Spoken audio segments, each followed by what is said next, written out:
نحمده ونصلي على رسوله الكريم اما بعد فاعوذ بالله من الشيطان الرجيم بسم الله الرحمن الرحيم يا ايها النبي اذا طلقتم النساء فطلقوهن لعدتهن واحصوا العده واتقوا الله ربكم لا تخرجوهن من بيوتهن ولا يخرجن إلا أن يأتين بفاحشة مبينة وتلك حدود الله ومن يتعد حدود الله فقد ظلم نفسه لا تدري لعل الله يحدث بعد ذلك أمرا فإذا بلغن أجلهن فأمسكوهن بمعروف أو فارقوهن بمعروف وأشهدوا ذوي عدل منكم وأقيموا الشهادة لله ذلكم يوعظ به من كان يؤمن بالله واليوم الآخر ومن يتق الله يجعل له مخرجا ويرزقه من حيث لا يحتسب ومن يتوكل على الله فهو حسبه إن الله بالغ أمره قد جعل الله لكل شيء قدرا واللائي يئسن من المحيض من نسائكم إن ارتبتم فعدتهن 3 أشهر واللائي لم يحضن وأولاة الأحمال أجلهن أن يضعن حملهن ومن يتق الله يجعل له من أمره يسرا ذلك أمر الله أنزله إليكم ومن يتق الله يكفر عنه سيئاته ويعظم له أجرا اسكنوهن من حيث سكنتم من وجدكم ولا تضاروهن لتضيقوا عليهن وإن كن أولات حمل فأنفقوا عليهن حتى يضعن حملهن فإن أرضعن لكم فآتوهن أجورهن وأتمروا بينكم بمعروف وإن تعاصرتم فسترضع له أخرى لينفق ذو سعة من سعته ومن قدر عليه رزقه فلينفق مما آتاه الله لا يكلف الله نفسا إلا ما آتاها سيجعل الله بعد عسر يسرا صدق الله العظيم رب اشرح لي صدري ويسر لي أمري واحلل عقدة من لساني يفقهوا قولي اللهم ربنا الہمنا رشدنا واعذنا من شرور انفسنا اللهم ارنا الحق حقا وارزقنا اتباعه وارنا الباطل باطلا وارزقنا اجتنابه آمین یا رب العالمین۔ 27ویں پارے کی آخری صورت یعنی سورہ حدید سے جو مدنی صورتوں کا ایک سلسلہ شروع ہوا تھا،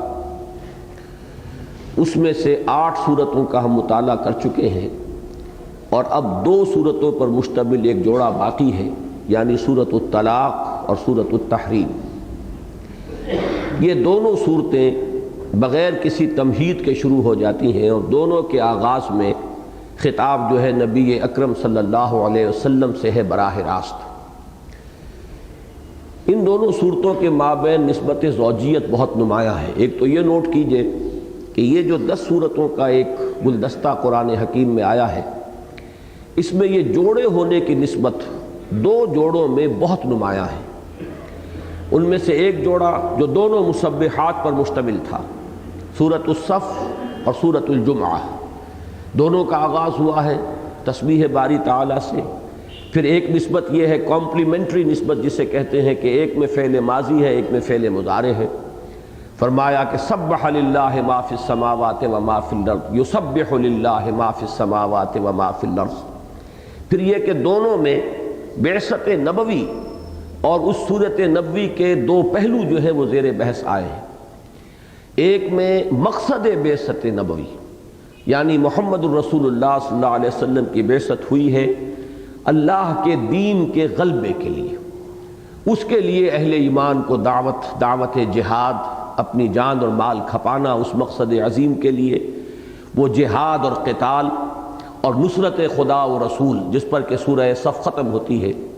یا ایھا الذین آمنوا کونوا انصار اللہ کما قال عیسی ابن مریم للحواریین من انصاری الی اللہ۔ تو اللہ کی نصرت، اللہ کے رسول کی نصرت، اللہ کی نصرت یہ کہ اللہ کے دین کو غالب کرنا ہے، رسول کی نصرت یہ کہ اس کو غالب کرنا اصلاً مشن ہے اور فرض منصبی ہے رسول کا صلی اللہ علیہ وسلم۔ پھر اس سلسلے میں تمام ترغیب اور جو بھی اس کے لیے تشویق ہو سکتی تھی وہ بھی سب جمع کر دی گئی، اور اس سے اعراض و انکار پر جو پاداش اللہ کی طرف سے اور جو اللہ تعالیٰ کی طرف سے سزا ہے اس کا بھی ذکر کر دیا گیا، اور اس کے لیے خاص طور پر بنی اسرائیل کی تاریخ کے 3 ادوار کا حوالہ دیا۔ سورہ جمعہ میں اس مقصد عظیمہ کے لیے جو مردان کار تیار کرنے ہیں ان کے لیے نبوی طریق کیا ہے؟ هو الذی بعث فی الامیین رسولا منہم یتلو علیہم آیاتہ ویزکیہم ویعلمہم الکتاب والحکمہ وإن كانوا من قبل لفی ضلال مبین۔ یہ جو 2 صورتیں ہیں معنی کے اعتبار سے بھی انتہائی مربوط، دونوں مسبحات میں سے ہونے کے اعتبار سے بھی بہت مشابہ ہیں، پھر اس مجموعے کے اندر یہ بالکل مرکزی ہیں۔ 5ویں اور 6ٹھی صورتیں ہیں، یہ سورۃ الصف اور سورۃ الجمعہ، 4 صورتیں ادھر ہیں اور 4 صورتیں ادھر ہیں۔ یہی معاملہ سورۃ الطلاق اور سورۃ التحریم کا ہے، یہ دونوں ان کے برعکس غیر مسبحات میں سے ہیں، ان کے شروع میں تسبیح باری تعالیٰ کا ذکر نہیں ہے۔ پھر دونوں میں آغاز جو ہوا ہے براہ راست حضور صلی اللہ علیہ وسلم سے خطاب، یا ایھا النبی یا ایھا النبی۔ اس کی ایک مثال اگلے پارے میں ہمیں مکی صورتوں میں ملے گی، سورہ مزمل، سورہ مدثر، یا ایھا المزمل قم، یا ایھا المدثر قم، دونوں میں خطاب حضور سے ہے صلی اللہ علیہ وسلم، اور واحد کے صیغے میں آپ کو کچھ احکام دیے گئے۔ یہاں پر معاملہ کیا ہے؟ معنوی اعتبار سے ان میں کیا نسبت ہے کہ دونوں میں انسان کی عائلی زندگی سے متعلق 2 انتہائی صورتیں جو پیدا ہو سکتی ہیں ان کے بارے میں ہدایت دی گئی۔ یہ اس کی اہمیت کو ذہن میں رکھیے کہ انسان کی اجتماعی زندگی کا نقطہ آغاز ہے ایک مرد اور ایک عورت کے درمیان رشتہ ازدواج۔ یہ گویا کہ اجتماعیت کا پہلا قدم ہے، یہیں سے اب ایک خاندان کی بنیاد پڑے گی۔ پہلے تو یہ 2 ڈائمنشنز ہیں، شوہر اور بیوی، اولاد ہو جائے گی تو اب ایک تیسری ڈائمنشن اس میں ایڈ ہوگی کہ اب والدین اور اولاد کا رشتہ قائم ہوا۔ پھر یہ اولاد میں جب تعدد ہوگا، کئی بیٹے یا کئی بیٹیاں یا بیٹے اور بیٹیاں، تو ایک رشتہ اخوت ان کے مابین پیدا ہوگا۔ تو یہ گویا کہ 6 ڈائمنشنز بن جائیں گی، اور آپ کو معلوم ہے کہ یہی 6 ڈائمنشن اسپیس کی ہیں۔ ویسے تو ہم اس کو جو ہے 3 ڈائمنشن کہتے ہیں، لیکن یہ کہ 2 عرض ہیں، 2 طول ہیں، اور پھر یہ اوپر اور نیچے ایک فرش اور ایک چھت، تو یہ 6 ڈائمنشن بنتی ہیں، اور یہی ہے کہ جو انسان کے ایک خاندان کے اندر جو ہے 6 اطراف بنتی ہیں۔ ان سے خاندان کا آغاز ہوتا ہے، اس کے بعد خاندان مل کر معاشرہ بناتے ہیں۔ معاشرہ جب منظم ہو جاتا ہے تو اس میں 2 اعتبارات سے اب ایک اور تنظیم کا رخ پیدا ہوتا ہے، ایک اقتصادی اور معاشی نظام، تقسیم دولت کا نظام کیا ہے، اور دوسرے سیاسی نظام، ریاست اور حکومت کے اصول کیا ہیں۔ یہ ہے انسان کی اجتماعی زندگی کے مختلف گوشے، اور جیسا کہ میں نے عرض کیا اس میں سب سے بنیادی گوشہ ہے یہ عائلی زندگی، یہ مرد اور عورت کے مابین رشتہ ازدواج۔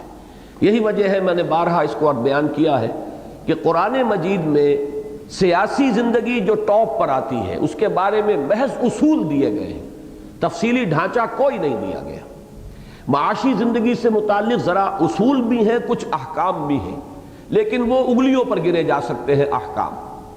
البتہ اس سے نیچے آئی ہے معاشرتی زندگی۔ معاشرتی زندگی کے ضمن میں سورہ نساء میں اور سورہ احزاب میں بڑے تفصیلی احکام ہیں، سورہ نور، سورہ احزاب اور سورہ نساء۔ لیکن اس سے بھی نیچے آ جائیے، معاشرے سے نیچے جو ایک یونٹ ہے رشتہ ازدواج اور ایک گھر جو وجود میں آتا ہے، یہ چونکہ سب سے بنیادی شے ہے، لہٰذا سب سے زیادہ تفصیلی احکام اسی کے بارے میں قرآن مجید میں ہے۔ یہ اس اصول کے مطابق بھی ہے کہ اگر بنیاد ٹھیک ہوگی تو اوپر کی تعمیر بھی صحیح ہوگی، بنیاد کج ہو جائے گی تو اوپر کی ساری تعمیر بھی لا محالہ کج ہو جائے گی۔ خشت اول چونہد معمار کج، تاثریا میر ود دیوار کج۔ لہٰذا سب سے زیادہ زور قرآن حکیم میں کسی بھی گوشہ زندگی سے متعلق اتنے تفصیلی احکام آپ کو قرآن مجید میں نہیں ملیں گے جتنے تفصیلی احکام کے رشتہ ازدواج، نکاح، طلاق، عدت، پھر رضاعت، ان تمام چیزوں کے بارے میں تفصیلی احکام آپ کے علم میں ہے۔ سورہ بقرہ میں کئی رکوع ہیں مسلسل کہ جو ان احکام پر مشتمل ہیں۔ پھر کچھ سورہ احزاب میں بھی ان کا تذکرہ آیا ہے۔ معاشرتی زندگی سے متعلق اور بھی بہت سے معاملات سورہ احزاب میں، سورہ نور میں ہیں، سورہ نساء میں ہیں۔ لیکن پھر خالص عائلی زندگی سے متعلق آپ نے دیکھا یہ جو سلسلہ سور ہے جو ہم نے جس کا مطالعہ کیا ہے 8 صورتوں کا، ان میں سے بھی 2 صورتوں میں بڑی اہم مباحث آ چکے ہیں۔ سورہ مجادلہ کا آغاز ہوا ہے، زہار کا حکم کہ کوئی شخص جو ہے اپنی بیوی کو یہ کہہ بیٹھے کہ تم تو میرے لیے ماں کے مانند ہو یا میری ماں کی پیٹھ کے مانند ہو، یہ زہار جو ہے، اور یہ گویا کہ ان کے ہاں ایک طلاق بن جاتی تھی، اور طلاق مغلظ کہ جس سے اب رجوع کرنے کا کوئی سوال نہیں تھا، کو کس قدر شد و بد کے ساتھ اس کے بارے میں احکام آئے۔ پھر سورہ ممتحنہ کے اندر احکام آئے کہ وہ خواتین، وہ مسلمان خواتین جو ہجرت کر کے آتی ہیں اور ان کے شوہر وہیں رہ گئے ہیں، اب نکاح کا یہ بندھن ان کا برقرار ہے یا ٹوٹ گیا ہے؟ آیا ان کو واپس کر دیا جائے گا صلح حدیبیہ میں جو معاملہ طے ہوا تھا، یا یہ کہ صلح حدیبیہ جو ہے وہ ان کو کور نہیں کرتی؟ پھر خواتین کی بیعت کا ذکر آیا ہے اس میں۔ تو یہ تفصیلی احکام آپ دیکھیں گے۔ میں پھر اپنی اس بات کو دہرا رہا ہوں کہ کسی گوشہ زندگی سے متعلق اتنے تفصیلی احکام قرآن مجید میں نہیں آئے ہیں۔ باقی یہ کہ احادیث کے اندر پھر یہ کہ فقہائے کرام نے جو اس کی جزیات جو ہے مرتب کیے ہیں وہ الگ بات ہے۔ میں قرآن مجید کی حد تک کہہ رہا ہوں کہ سب سے زیادہ زور جو ہے وہ در حقیقت اسی عائلی نظام پر ہے۔ یہ رشتہ صحیح ہے اور مضبوط ہے اور صحیح بنیادوں پر استوار ہے تو اوپر کی پوری تعمیر جو ہے درست ہو جائے گی، معاشرہ درست ہوگا، اور اس کے اوپر جو مزید منزلیں جو ہے اقتصادی اور سیاسی نظام کی تعمیر ہوں گی وہ بھی صحیح ہوں گی۔ اور اگر یہیں کجی آ گئی تو پھر یہ تاثری امیر ربت دیوار کج۔ اس میں ایک پہلو جو ہے عمرانی ارتقاء کا بھی ذہن میں رکھیے۔ یہ میں نے بارہا بیان کیا ہے کہ انسانی عمرانیات کا جو ایک تدریجی ارتقاء ہوا ہے، پہلے صرف غاروں میں لوگ رہتے تھے، اجتماعیت کا وجود ہی نہیں تھا، اس وقت بھی یہ رشتہ موجود تھا، کوئی اور اجتماعیت نہیں تھی، نہ اقتصادی نظام، نہ سیاسی نظام، نہ کوئی دستور، نہ کوئی قانون، نہ کوئی کارپوریشن، نہ سڑکیں صاف کرنے کا معاملہ، نہ کہیں سڑکوں پر بجلی یا لالٹینیں روشن کر، کچھ نہیں، کوئی نظام نہیں۔ لیکن بہرحال یہ جو رشتہ ہے یہ اس وقت بھی موجود تھا۔ پھر جیسے جیسے ارتقاء ہوا ہے دوسرے مسائل اور دوسرے گوشے جو ہیں عمرانیات کے وہ پیدا ہوئے، لیکن سب سے قدیم رشتہ یہی ہے، اور اسی رشتے کے بارے میں تفصیلی احکام دے دیے گئے، اس لیے کہ عمرانیات کے ارتقاء میں اس مسئلے میں کوئی نئی شے پیدا نہیں ہوئی، یہ تو جیسا تھا ابتدا میں ویسا ہی مسئلہ آج بھی ہے۔ جبکہ بقیہ میدانوں میں ہم یہ دیکھتے ہیں کہ ارتقاء کا عمل جو ہے وہ جاری رہا ہے قرآن مجید کے نزول کے بعد بھی، اس لیے کہ سیاسی میدان میں یہ جو تصور ہے کہ ریاست ایک علیحدہ ہے شے اور حکومت در حقیقت اس کا ایک انتظامی ادارہ ہے، جب تک قرآن مجید نازل ہوا ہے ابھی انسانی شعور ایز سچ خود انسان کا اپنا فکر یہاں تک نہیں پہنچا تھا۔ اس کے بعد یہ ارتقاء ہوا ہے کہ اب لوگ یہ سمجھتے ہیں کہ ریاست ایک علیحدہ شے ہے، اور جو شہری ہیں وہ ریاست کے شہری ہوتے ہیں، وہ ریاست کے وفادار ہوتے ہیں۔ حکومت تو در حقیقت ریاست کا ایک انتظامی ادارہ ہے، شہری اس کے وفادار نہیں ہوتے بلکہ حکومت کو بدلنے کا حق رکھتے ہیں۔ یہ جو ترقی ہوئی ہے، اور یوں سمجھیے کہ سیاسی میدان میں یہ جو ارتقاء ہوا ہے، نزول قرآن کے وقت ابھی نوع انسانی کا اجتماعی شعور اس سے ناشنا تھا۔ اسی طرح اقتصادی میدان میں آپ کو معلوم ہے کہ انڈسٹریل ریولوشن نے کتنے نئے پرابلمز پیدا کر دیے ہیں، اس لیے کہ جب تک مشین نہیں تھی تو انسان کے معاشی مسائل بڑے سادہ تھے، لیکن مشین کی ایجاد نے جو ہے جس کو کہ صنعتی انقلاب کا نام دیا گیا ہے، اقتصادی میدان میں بڑے نئے نئے مسائل پیدا کر دیے ہیں۔ سرمایہ اور مزدور، سرمایہ اور محنت کے درمیان کیا ایک توازن قائم کیا جائے، یہ ایک عقدہ لا ینحل ہے جو ابھی تک انسان سے حل نہیں ہو رہا، لیکن یہ ظاہر بات ہے کہ صنعتی انقلاب کے بعد پیدا ہوا ہے۔ اس سے پہلے صرف کاشتکار اور زمیندار کا رشتہ تو تھا،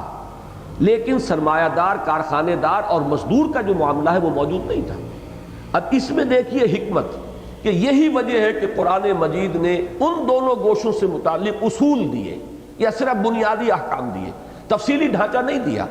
جس کی مثال میں دیا کرتا ہوں کہ سنا ہے کہ قدیم چین میں ایک رواج تھا کہ لڑکیوں چونکہ عورتوں کے نسوانی حسن کا ایک حصہ سمجھا جاتا تھا کہ ان کے پاؤں چھوٹے ہوں، پاؤں بڑے نہ ہوں، لہذا وہ بچیوں کے بچپن ہی میں لوہے کے جوتے جو ہے پاؤں میں پہنا دیتے تھے۔ اب ظاہر بات ہے پاؤں شکنجے میں آ گیا ہے، اب وہ بڑھ نہیں سکتا۔ تو اگر قرآن مجید نے ایک تفصیلی نظام دے دیا ہوتا اس وقت تو عمرانی ارتقاء کا جو یہ اگلا قدم تھا وہ اس میں کیسے اکوموڈیٹ ہوتا، اس میں اس کو ایبزارب کرنے اور اس کو اکوموڈیٹ کرنے کی صلاحیت باقی نہ رہتی۔ لہذا معاشی اور سیاسی دونوں میدانوں میں اصول دے دیے گئے، اب ان اصولوں کے اندر پوری گنجائش ہے کہ وہ ان میں ایکسپینشن ہو اور اس میں جو بھی ارتقاء ہو وہ اسے اپنے اندر ایکوموڈیٹ کر سکے۔ لیکن جہاں تک وہ خاندانی نظام ہے، چونکہ اس میں اب کوئی اور ارتقاء کا عمل نہیں ہے، قدیم ترین بھی ہے، اور وہ جو علامہ اقبال نے کہا ہے کہ مسئلہ زن رہا وہیں کا وہیں، واقعہ یہ ہے کہ یہ مسئلہ جو ہے عورت کا اور مرد کے درمیان جو توازن ہے اختیار کا اور حقوق کا، یہ جیسا تھا ویسا ہے، اس میں کوئی نئی ڈائمنشن ایڈ نہیں ہوئی، لہذا شریعت نے اس کے بڑے تفصیلی احکام ہمیں دے دیے۔ تو اب اس میں عرض کر رہا ہوں کہ ان دو صورتوں میں آپ کو ایک عجیب تقسیم نظر آئے گی کہ عائلی زندگی، گھریلو زندگی، ازدواجی زندگی میں دو انتہائی کیفیات پیدا ہو سکتی ہیں۔ ایک تو درمیانی صورت ہے، درمیانی صورت تو یہ ہے کہ زوجین کے مابین محبت بھی ہونی چاہیے، ایک دوسرے کے لیے الفت کی چاشنی اس رشتے میں نہ ہو تو گھریلو زندگی جو ہے وہ ایک عذاب بن کر رہ جائے گی، محبت بھرا ماحول ہو، ایک دوسرے کے احساسات کا پاس کیا جائے۔ لیکن اب دو امکانات ہو سکتے ہیں انتہائی،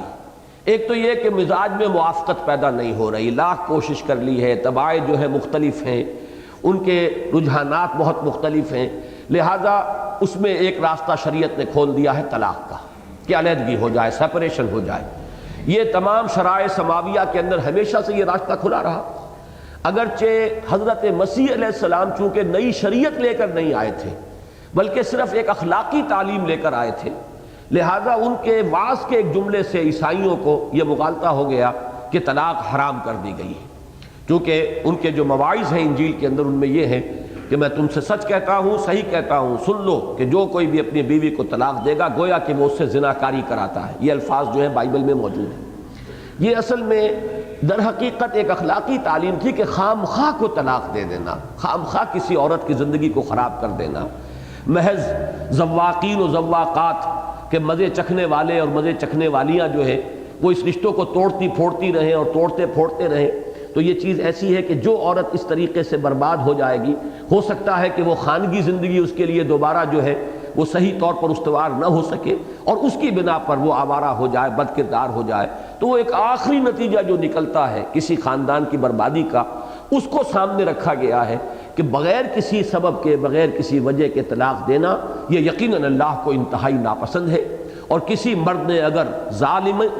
ظالمانہ طور پر یہ طلاق دی ہوگی تو جو بھی نتائج برے نکلیں گے اس کے بچوں پر، خود اس عورت کے اوپر، اس کے مستقبل پر، اس سب کی جواب دہی اس کے ذمہ ہوگی اللہ کے ہاں۔ یہی بات ہمارے ہاں بھی موجود ہے۔ حضور صلی اللہ علیہ وسلم نے فرمایا ان ابغض الحلال عند اللہ الطلاق، اللہ تعالیٰ کے نزدیک حلال چیزوں میں سب سے ناپسندیدہ، سب سے زیادہ مبغوض کا لفظ آیا ہے، اور مبغوض نہیں ابغض، سب سے زیادہ مبغوض، سب سے زیادہ ناپسند شے اللہ کو طلاق ہے، لیکن ہے حلال۔ یہ ہے توازن۔ جیسے میں نے ابھی جب ہم نے سورہ تغابن کا مطالعہ کیا تو عرض کیا تھا کہ وہ جو آیہ مبارکہ ہے کہ یا ایھا الذین آمنوا ان من ازواجکم واولادکم عدوا لکم فاحذروہم وَإِن تَعْفُوا وَتَصْفَحُوا وَتَغْفِرُوا فَإِنَّ اللَّهَ غَفُورٌ رَحِيمٌ، کہ یہ توازن صرف اللہ کے کلام میں ہو سکتا ہے، انسان کے کلام میں ممکن نہیں۔ بظاہر تو انسان کہہ دے گا بڑا عجیب متضاد بات کہی جا رہی ہے، ایک طرف یہ کہا جا رہا ہے کہ وہ تمہارے دشمن ہیں، ان سے بچ کر رہو، دوسری طرف تین الفاظ لائے جا رہے ہیں، اگر تم معاف کرتے رہو، ڈھیل دیتے رہو، چشم پوشی کرتے رہو تو اللہ بھی تو غفور اور رحیم ہے۔ لیکن اگر غور کیجئے تو معلوم ہوا کہ یہی اصل میں ثبوت ہے کہ یہ اللہ کا کلام ہے، کہ ایک طرف انسان خود کو محفوظ رکھے، چوکس رہے، ہوشیار رہے کہ کہیں بیوی اور اولاد کی محبت جو ہے، جو طبعی محبت ہے، وہ کہیں اس کی بے خبری میں اس کے اوپر شبخون نہ مار لے اور اس سے کوئی کام شریعت کے خلاف نہ کروا لے، کہ بیوی کی دلجوئی میں، اولاد کے لیے اچھے سے اچھا کھلانے، اچھے سے اچھے پہنانے کی کہ لالچ میں، کہ خواہش کے تحت انسان حلال کے سے آگے تجاوز کرے، حرام میں منہ مارنے لگے، تو گویا کہ وہ دشمن ہو گئے تمہارے، کہ انہوں نے تمہاری عاقبت برباد کر دی۔ لیکن اس کے یہ معنی بھی نہیں ہے کہ گھریلو زندگی جو ہے وہ ہمیشہ ایک میدان جنگ کا نقشہ پیش کرتا رہے، بلکہ وہاں جو ہے محبت ہے، عفو ہے، درگزر ہے، تربیت اور اصلاح کے لیے معاف کرنا، ڈھیل دینا اور ان سے چشم پوشی کرنا، کبھی دیکھا اندیکھا کر دینا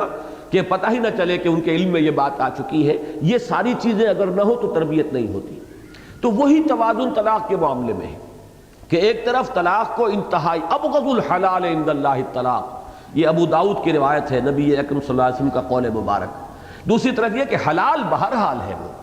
شریعت یہ نہیں چاہتی کہ زبردستی بندھے رہے، چاہے لڑ رہے ہوں، مسلسل ان کے درمیان کھٹ پٹ چل رہی ہو، جیسا کہ عیسائیت میں جو موجودہ عیسائیت ہے اس میں ہوا، جب اسے حرام کر دیا گیا تو پھر بالآخر ایک دروازہ انہوں نے کھولا کہ اگر شوہر یا بیوی اگر بدکاری اختیار کر لے تو پھر علیحدگی ہو سکتی ہے۔ تو اب جھوٹے الزامات لگا لگا کر، خود ایسی صورتیں پیدا کر کے کہ جس سے وہ شوہر غلط رستے پر پڑے یا بیوی غلط رستے پر پڑے، کسی طریقے سے جان چھڑانے کے لیے،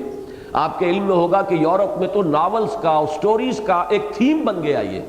کہ شوہر کو بیوی سے جان چھڑانے کے لیے اور بیوی کو شوہر سے جان چھڑانے کے لیے کیا کیا انہیں کرتب کرنے پڑتے ہیں اور کیا کیا طریقے اختیار کرنے پڑتے ہیں، کیسے کیسے ہیلے، اس لیے کہ ایک بالکل غیر فطری قانون بنا دیا گیا کہ طلاق کا کوئی حق حاصل نہیں۔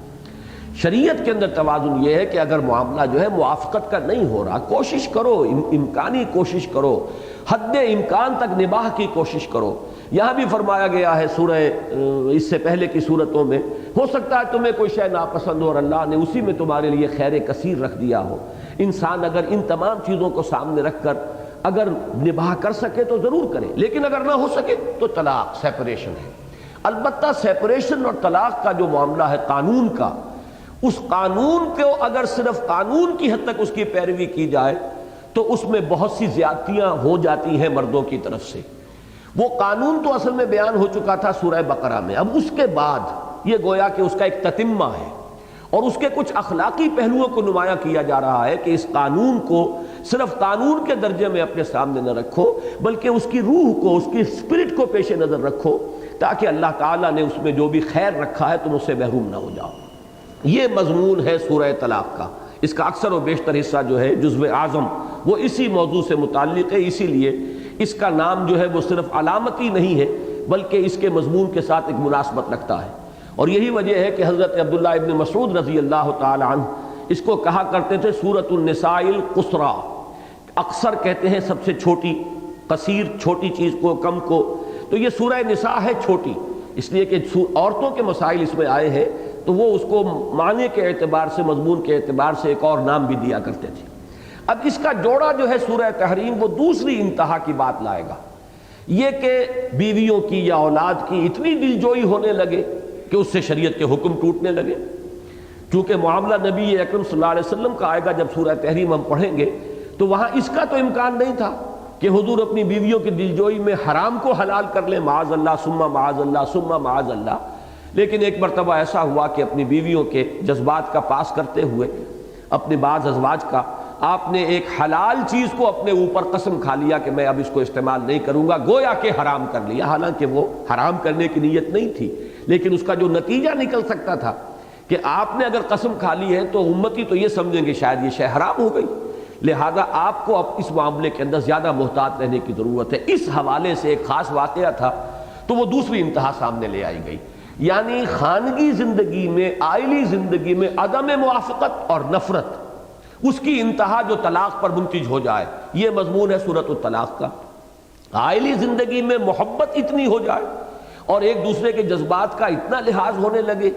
کہ شریعت کے احکام جو ہیں وہ کہیں ٹوٹنے لگ جائیں، یہ دوسری انتہا ہے، اس کا ذکر ہے سورہ تحریم میں۔ تو گویا کہ سورہ طلاق اور سورہ تحریم دونوں مسلمانوں کی عائلی زندگی سے بحث کرتی ہیں اور دونوں کے اندر تصویر کا ایک ایک انتہائی رخ جو ہے وہ زیر بحث آیا ہے۔ اس لیے میں نے عرض کیا کہ اس میں نسبت زوجیت انتہائی نمایاں ہے، جیسے کہ سورہ صف اور سورہ جمعہ میں، ویسے ہی اس سورہ طلاق اور سورہ تحریم میں ہے۔ ایک بات اور نوٹ کر لیجئے، سورہ طلاق اور سورہ تحریم کے مابین ایک مشابہت وہ بھی ہے جو سورہ جمعہ اور سورہ منافقون میں ہے۔ سورہ جمعہ اور سورہ منافقون دونوں جو ہیں 11 آیات پر مشتمل ہیں، دونوں 2 رکوعوں پر مشتمل ہیں۔ پھر رکوعوں میں بھی تقسیم یہ ہے کہ دونوں کے پہلے رکوع میں 8 آیتیں، دوسرے رکوع میں 3 آیتیں۔ یہاں آپ دیکھیں گے سورۃ الطلاق، سورۃ التحریم دونوں 12 آیتوں پر مشتمل ہیں، پھر دونوں میں 2 رکوع ہیں، دونوں میں پہلا رکوع 7 آیات پر مشتمل ہے، دوسرا رکوع 5 آیات پر مشتمل ہے۔ یہ ایک مشابہت ہے سورۃ الطلاق اور سورۃ التحریم کے جوڑے کی سورۃ الجمعہ اور سورہ منافقون کے مابین۔ اور اس کے بارے میں نے عرض کیا تھا کہ اس میں بھی ایک نسبت و تعلق ہے، جس کی بنا پر نبی اکرم صلی اللہ علیہ وسلم جمعے کے روز فجر کی نماز میں اور پھر جمعے کے خود نماز جمعہ میں کبھی کبھی یہ سورہ جمعہ اور سورہ منافقون ملا کر پڑھا کرتے تھے۔ بہرحال یہ صرف تمہید جو ہے سامنے رکھیے، اب آئیے کہ ہم ان کا مطالعہ کرتے ہیں۔ یا ایھا النبی، اے نبی صلی اللہ علیہ وسلم،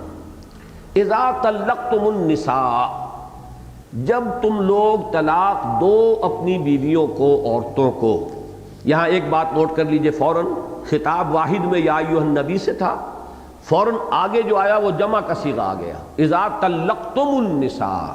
اس لیے کہ یہ معاملہ جو ہے طلاق کا یہاں حضور صلی اللہ علیہ وسلم کی حیات طیبہ میں تو یہ واقعہ پیش آیا ہی نہیں، لہذا اور حضور صلی اللہ علیہ وسلم کو اجازت بھی نہیں تھی طلاق دینے کی، اس لیے کہ آپ کی ازواج جو ہیں وہ تو امہات المومنین تھی، ان کا تو اگر آپ طلاق دے دیتے تو مسلمانوں میں سے کسی کے ساتھ نکاح ممکن نہیں تھا، اس لیے کہ وہ تو تمام امت کے لیے ماں کے مقام پر تھی۔ یہی وجہ ہے کہ حضور کے لیے وہ تحدید جو ہے ازدواج کی چار سے زیادہ نہ ہو بیک وقت، اس کو نرم کیا گیا کہ آپ کے نکاح میں بیک وقت 4 سے زائد بھی رہ سکتی ہیں، اس لیے کہ آپ کو طلاق دینے کا حق حاصل نہیں ہے، اس لیے کہ آپ کی ازواج جو ہے امت کے لیے امہات کے درجے میں، اس لیے یہاں بظاہر جو خطاب حضور سے کیا جا رہا ہے اگرچہ مسئلہ وہ ہے جو حضور سے متعلق ہی نہیں ہے، لہٰذا اگلے ہی لفظ میں نمایاں کر دیا کہ یہاں حضور سے خطاب جو ہے وہ امت کے نمائندے کی حیثیت سے ہے کہ بات بظاہر امت کو کہنی ہے، لیکن یہ کہ اس کو حضور سے خطاب فرما کر کہا جا رہا ہے۔ یا ایھا النبی اذا طلقتم النساء فطلقوہن لعدتہن، تو طلاق دو ان کو عدت کے ساتھ، یعنی اس کے اندر شریعت نے ایک تدریج رکھی ہے، ایک طریقہ رکھا ہے۔ اس میں یہاں ایک بات عرض کر دوں، چونکہ یہ چیزیں جو ہے سورہ بقرہ میں بڑی تفصیل سے زیر بحث آ چکی ہیں، اور یہ طلاق کا، عدت کا یہ معاملہ اتنا طویل ہے اور اس کی جزیات جو ہے قانونی وہ اتنی پیچیدہ ہے کہ درس قرآن میں ان کا جو ہے احاطہ کرنا ممکن نہیں ہے، یہ تو پھر فقہ کا کوئی موضوع ہو تو وہ ہوگا۔ موٹی بات جو سمجھ لینے کی ہے وہ یہ ہے کہ شریعت نے اور نبی اکرم صلی اللہ علیہ وسلم نے اپنی تعلیمات سے طلاق دینے کے لیے ایک بہترین طریقہ تجویز کیا ہے۔ وہ طریقہ یہ ہے کہ انسان طلاق دے حالت حیض میں نہیں، بیوی حالت حیض میں نہیں ہونی چاہیے، طہر میں ہو، اور اس طہر میں اس سے مقاربت نہ ہوئی ہو، اس میں طلاق دے۔ اس کے بعد 3 جو قروء ہیں، 3 جو حیض آئیں گے، یہ عدت ہے۔ اس عدت کے دوران بیوی وہیں رہے، شوہر کے گھر میں رہے، تاکہ اگر کوئی فوری سا کوئی معاملہ پیش آ گیا تھا اور غصے میں آ کر طلاق دے دی گئی ہے، ہو سکتا ہے یہاں ساتھ رہنے سے پھر باہمی رغبت پیدا ہو جائے، کوئی باہمی اصلاح کی صورت پیدا ہو جائے، بلکہ بعض فقہاء نے تاکید کی ہے کہ بیوی کو بناؤ سنگھار کر کے رہنا چاہیے تاکہ شوہر کی طبیعت اس کی طرف مائل ہو جائے، اس لیے کہ شریعت تو یہ چاہتی ہے کہ ان کے جڑے رہنے کی جو بھی صورت ہو اس کے لیے راستہ کھلا رہنا چاہیے۔ لیکن یہ کہ اگر ایک شخص تلا ہوا ہے کہ میں نے فیصلہ کر ہی لیا ہے، تو پھر وہ اگلے طہر میں ایک دوسری طلاق دے دے۔ اس کے بعد پھر جب وہ تیسرا طہر بھی آ چکے، تیسرا حیض بھی آ چکے گا، تو اب وہ طلاق بائن ہو جائے گی۔ اس وقت تک اسے کہتے ہیں طلاق رجعی۔ عدت کے پورے ہونے تک شوہر جو ہے رجوع کر سکتا ہے کہ میں نے طلاق دی تھی، میں اپنی طلاق واپس لیتا ہوں۔ یہ طلاق رجعی رہے گی جب تک کہ عدت ختم نہیں ہوتی۔ عدت ختم ہو گئی تو یہ طلاق بائن کہلاتی ہے۔ بائن، بین، درمیان، یہ بائن وہ شے ہے جو ایک کو دوسرے سے جدا کر دے گی۔ اب اس کے بعد بھی امکان رہے گا کہ وہ دوبارہ اگر رضامند ہو تو باہم نکاح کر لیں، اس کا امکان رہے گا۔ لیکن اگر 3 طلاقیں دے دی جائیں، تیسری طلاق بھی دے دی جائے، تو اب وہ طلاق مغلظ کہلاتی ہے کہ اب ان کے مابین باہمی نکاح بھی نہیں ہو سکتا جب تک کہ اس عورت کی شادی کسی اور مرد سے نہ ہو۔ پھر وہ مرد کبھی اپنی مرضی سے، یہ نہیں کہ پہلے سے طے کیا ہوا ہو اور قرارداد طے ہو پہلے سے، وہ تو انتہائی مکروہ شے ہے، اور یوں سمجھیے کہ بہت بڑی بے غیرتی اور دیوسی ہے اصل میں، وہ کام جو ہے شریعت جو ہے وہ خام خواہ لوگوں نے کچھ ہیلے وغیرہ بنانے کے لیے وہ شکلیں جو اختیار کی ہیں، تو وہ شریعت کے ساتھ مذاق بنانا اور شریعت کا استہزاء ہے اصل میں۔ لیکن اگر وہ شخص بھی طلاق دے دے کبھی بعد میں، تو پھر یہ عورت جو ہے اپنے سابقہ شوہر کے ساتھ نکاح کر سکے گی، ورنہ نہیں۔ تو طلاق کے لیے یہ 3 الفاظ ذہن میں رکھ لیجئے: طلاق رجعی، 2 طلاقیں جب تک ہوں تو عدت کے اندر وہ طلاق رجعی رہتی ہے، اور شوہر بغیر نکاح ثانی کے عورت کو اپنی وہ رجوع کر کے اپنی زوجیت کے اندر قائم رکھ سکتا ہے۔ البتہ 1 یا 2 طلاقوں کے بعد عدت جب پوری ہو جائے گی تو پھر یہ طلاق بائن ہوگی، اور اس میں وہ اب جدا ہو جائیں گے، اگرچہ انہیں پھر دوبارہ نکاح کرنے کی آزادی ہے، وہ اگر باہم رضامند ہو جائے تو نکاح کر سکتے ہیں۔ لیکن 3 طلاقیں دی جائیں تو اس کے بعد مغلظ ہے، اور 3 طلاقوں کے بعد عدت میں بھی رجوع نہیں ہے۔ یہ 2 شکلیں ہیں، 3 طلاقیں دی ہیں تو عدت میں بھی رجوع نہیں، وہ تو اسی وقت مغلظ ہو جائے گی۔ اب نہ اس کے اندر رجوع کا کوئی امکان ہے عدت کے دوران، اور نہ عدت کی تکمیل کے بعد دوبارہ نکاح کا امکان ہے، بلکہ یہ ہے جیسا کہ میں نے عرض کیا، اگر اس عورت کا نکاح کہیں اور ہو اور پھر نارمل کورس میں اگر پھر کبھی جا کر ان کے مابین بھی جدائی ہو جائے تو پھر وہ عورت سابقہ شوہر سے نکاح کر سکتی۔ یہ تو ہے صحیح طریقہ جو طلاق کا ہے، کہ اگر فیصلہ کر لیا ہے، تم نے طے کر لیا ہے، اب اس کو اپنے گھر میں نہیں بسا سکتے ہو، اب موافقت نہیں ہو رہی ہے، گھر جو ہے وہ جہنم بن گیا ہے، مزاجوں کے اندر بودھ ہے، تو ٹھیک ہے یہ طریقہ اختیار کرو۔ اس میں کیا ہے کہ امکان ہے بہتری کا، رجوع کا، دوبارہ ملاپ ہو جانے کے سارے امکانات کو اللہ نے یہاں پہ محفوظ رکھا۔ ایک وہ طلاق ہے جو بہت مبغوض ہے، جس کو کہ طلاق بدعت کہا گیا ہے، جو گویا کہ شریعت کے ساتھ ایک کھیل اور مذاق بن گیا ہے، کہ ایک دم غصے میں آئے اور 3 طلاقیں نہیں 10 طلاقیں، لاکھ طلاقیں، 1000 طلاقیں وہ دے دیں۔ لیکن ان طلاقوں کے بارے میں جو ائمہ اربعہ ہیں ہمارے چاروں اہل سنت کے، چاروں جو ہمارے مکتب فکر ہیں فقہ کے، ان کا اس پر اجماع ہے کہ طلاق مغلظ ہو جاتی ہے، چاہے وہ غصے میں دی گئی ہو، چاہے کسی انداز میں دی گئی ہو، 3 طلاقیں ایک دم دی ہیں، مغلظ ہو جائیں گی۔ البتہ اس میں حضرت عمر کا جو عمل آتا ہے رضی اللہ تعالی عنہ، بدقسمتی سے ہمارے ہاں چونکہ یہ معاملات ہوتے رہتے ہیں، اجے وہ غصے میں نے کہہ دیا، میری نیت یہ نہیں تھی، میرا وہ نہیں تھا، وہ تلاش کرتے پھر رہے ہیں، فتوے لیتے پھر رہے ہیں، کہیں وہ کسی اہل حدیث عالم دین کے پاس جائیں گے، اس لیے کہ ان کا موقف یہ ہے کہ ایک وقت میں طلاقیں 1000 دی گئی ہوں تب بھی ایک ہی طلاق شمار ہوگی۔ یہ چونکہ امام ابن تیمیہ رحمہ اللہ کا یہ ایک رائے ان کی ہے، ایک شاذ رائے ہے، اور یہ چونکہ بہرحال مقام تو ان کا بلند ہے امام ابن تیمیہ کا دینی علوم کے اندر، لیکن یہ کہ چاروں جو ہمارے ائمہ ہیں اہل سنت کے، ان کا جو مسلک ہے اس کی روح سے تو وہ طلاق جو ہے مغلظ ہو جاتی ہے 3 اگر ایک وقت میں دی گئی۔ لیکن یہ کہ چونکہ اہل حدیث کا یہ مسلک ہے، ادھر شیعوں کا مسلک ہے اہل تشیع کا، لہذا پھر اس کی وجہ سے آدمی ادھر ادھر دروازے جو ہے وہ کھٹکھٹاتا پھرتا ہے، راستہ کہیں سے کھولتا ہے۔ اس میں جہاں تک میں نے غور کیا ہے، حضرت عمر رضی اللہ تعالیٰ عنہ کا ایک طریقہ کار تھا، اس کو اختیار کیا جائے تو اس کا سد باب ہو سکتا ہے، بجائے اس کے کہ جو مجمع علیہ شے ہے، جس پر اجماع ہوا ہے اہل سنت کے چاروں مسلکوں کا، بجائے اس کے کہ اس کی مہر کو توڑا جائے، ہونا یہ چاہیے جیسے حضرت عمر کرتے تھے رضی اللہ تعالیٰ عنہ، کہ جس شخص نے 3 طلاقیں بیک وقت دے دیں، طلاق تو نافذ کر دیتے تھے کہ اب یہ تمہارے مابین جو ہے طلاق مغلظ ہو چکی، لیکن اس کو کوڑے لگاتے تھے کہ تم نے یہ کتاب اللہ کے ساتھ مذاق کیا ہے، تم نے شریعت کا استہزاء کیا ہے۔ تو اسی طریقے سے اگر تعزیر کے درجے میں، سزا کے درجے میں یہ قانون بنا دیا جائے کہ جو شخص 3 طلاقیں ایک دم دے گا اسے 5 سال قید بامشقت کی سزا ہوگی، تو ہوش ٹھکانے ہو جائیں گے، پھر غصہ نہیں آئے گا لوگوں کو۔ یہ جو ایک دم غصے کے اندر جو ہے وہ طلاقیں دے دی جاتی ہیں، اگر یہ قانون بنا دیا جائے کہ 5 سال کی قید بامشقت ہوگی، طلاق تو ہو جائے گی، لیکن اس شخص کو جس نے یہ تماشا کیا ہے شریعت کے ساتھ اور یہ کھیل کھیلا، استہزاء کیا ہے، اسے یہ سزا دی جائے گی۔ اور اس میں کوئی پابندی نہیں شریعت میں، شریعت تعزیرات کا دروازہ کھولتی ہے۔ تعزیرات وہ سزائیں ہوتی ہیں کہ جو امت خود اپنے باہمی مشورے سے طے کر لے، جو بھی نظام ہے، جو بھی امام وقت ہے، خلفائے راشدین کر سکتے تھے، اس کے بعد بھی امت کر سکتی ہے۔ حدود وہ سزائیں ہیں شریعت کی جو اللہ اور اس کے رسول کی طرف سے معین ہو گئی ہیں، اس میں کوئی کمی بیشی ہم نہیں کر سکتے۔ اس لیے 2 الفاظ آیا کرتے ہیں، حدود و تعزیرات۔ حدود تو وہ سزائیں ہیں کہ جو کتاب و سنت نے معین کر دی، اس میں ہم کبھی بیشی کے اب ہمارے پاس اختیار نہیں ہے۔ مجاز نہیں ہے ہم. لیکن اور تعزیرات، مثلا چوری کا مسئلہ ہے. اب چوری پر ہاتھ کاٹنا یہ حد ہے، لیکن اس کے لیے چوری کی مقدار کا تعین ہے، چوری کے مال کی نوعیت کا معاملہ ہوگا. اگر سڑک پہ پڑا ہوا مال تھا کہ وہ اٹھا کر لے گیا ہے جو کہ ان پروٹیکٹڈ ہے، اس پر ہاتھ نہیں کٹے گا. اگر کھانے پینے کی چیزوں کی چوری ہے، ہاتھ نہیں کٹے گا. اسی طرح مال مشترک ہے، آپ دو آدمی مل کر ایک کاروبار کر رہے ہیں، دکان میں جو مال ہے وہ آپ کا مشترک ہے، تو ایک فریق اس میں سے چرا لیتا ہے، مال مشترک ہے، تو اس پر بھی ہاتھ نہیں کٹے گا. تو اب یہ بہت سے چوریاں ایسی ہیں جن پر ہاتھ نہیں کٹتا، لیکن کیا پھر کوئی سزا بھی نہ دی جائے؟ نہیں، اس کے لیے تعزیرات آپ بنا سکتے ہیں کہ اس قسم کی چوری کے لیے یہ قید ہوگی، یا اتنے کوڑے لگیں گے، یا اتنی اس کو اوپر جرمانہ کیا جائے گا، وہ تعزیر کہلائے گا.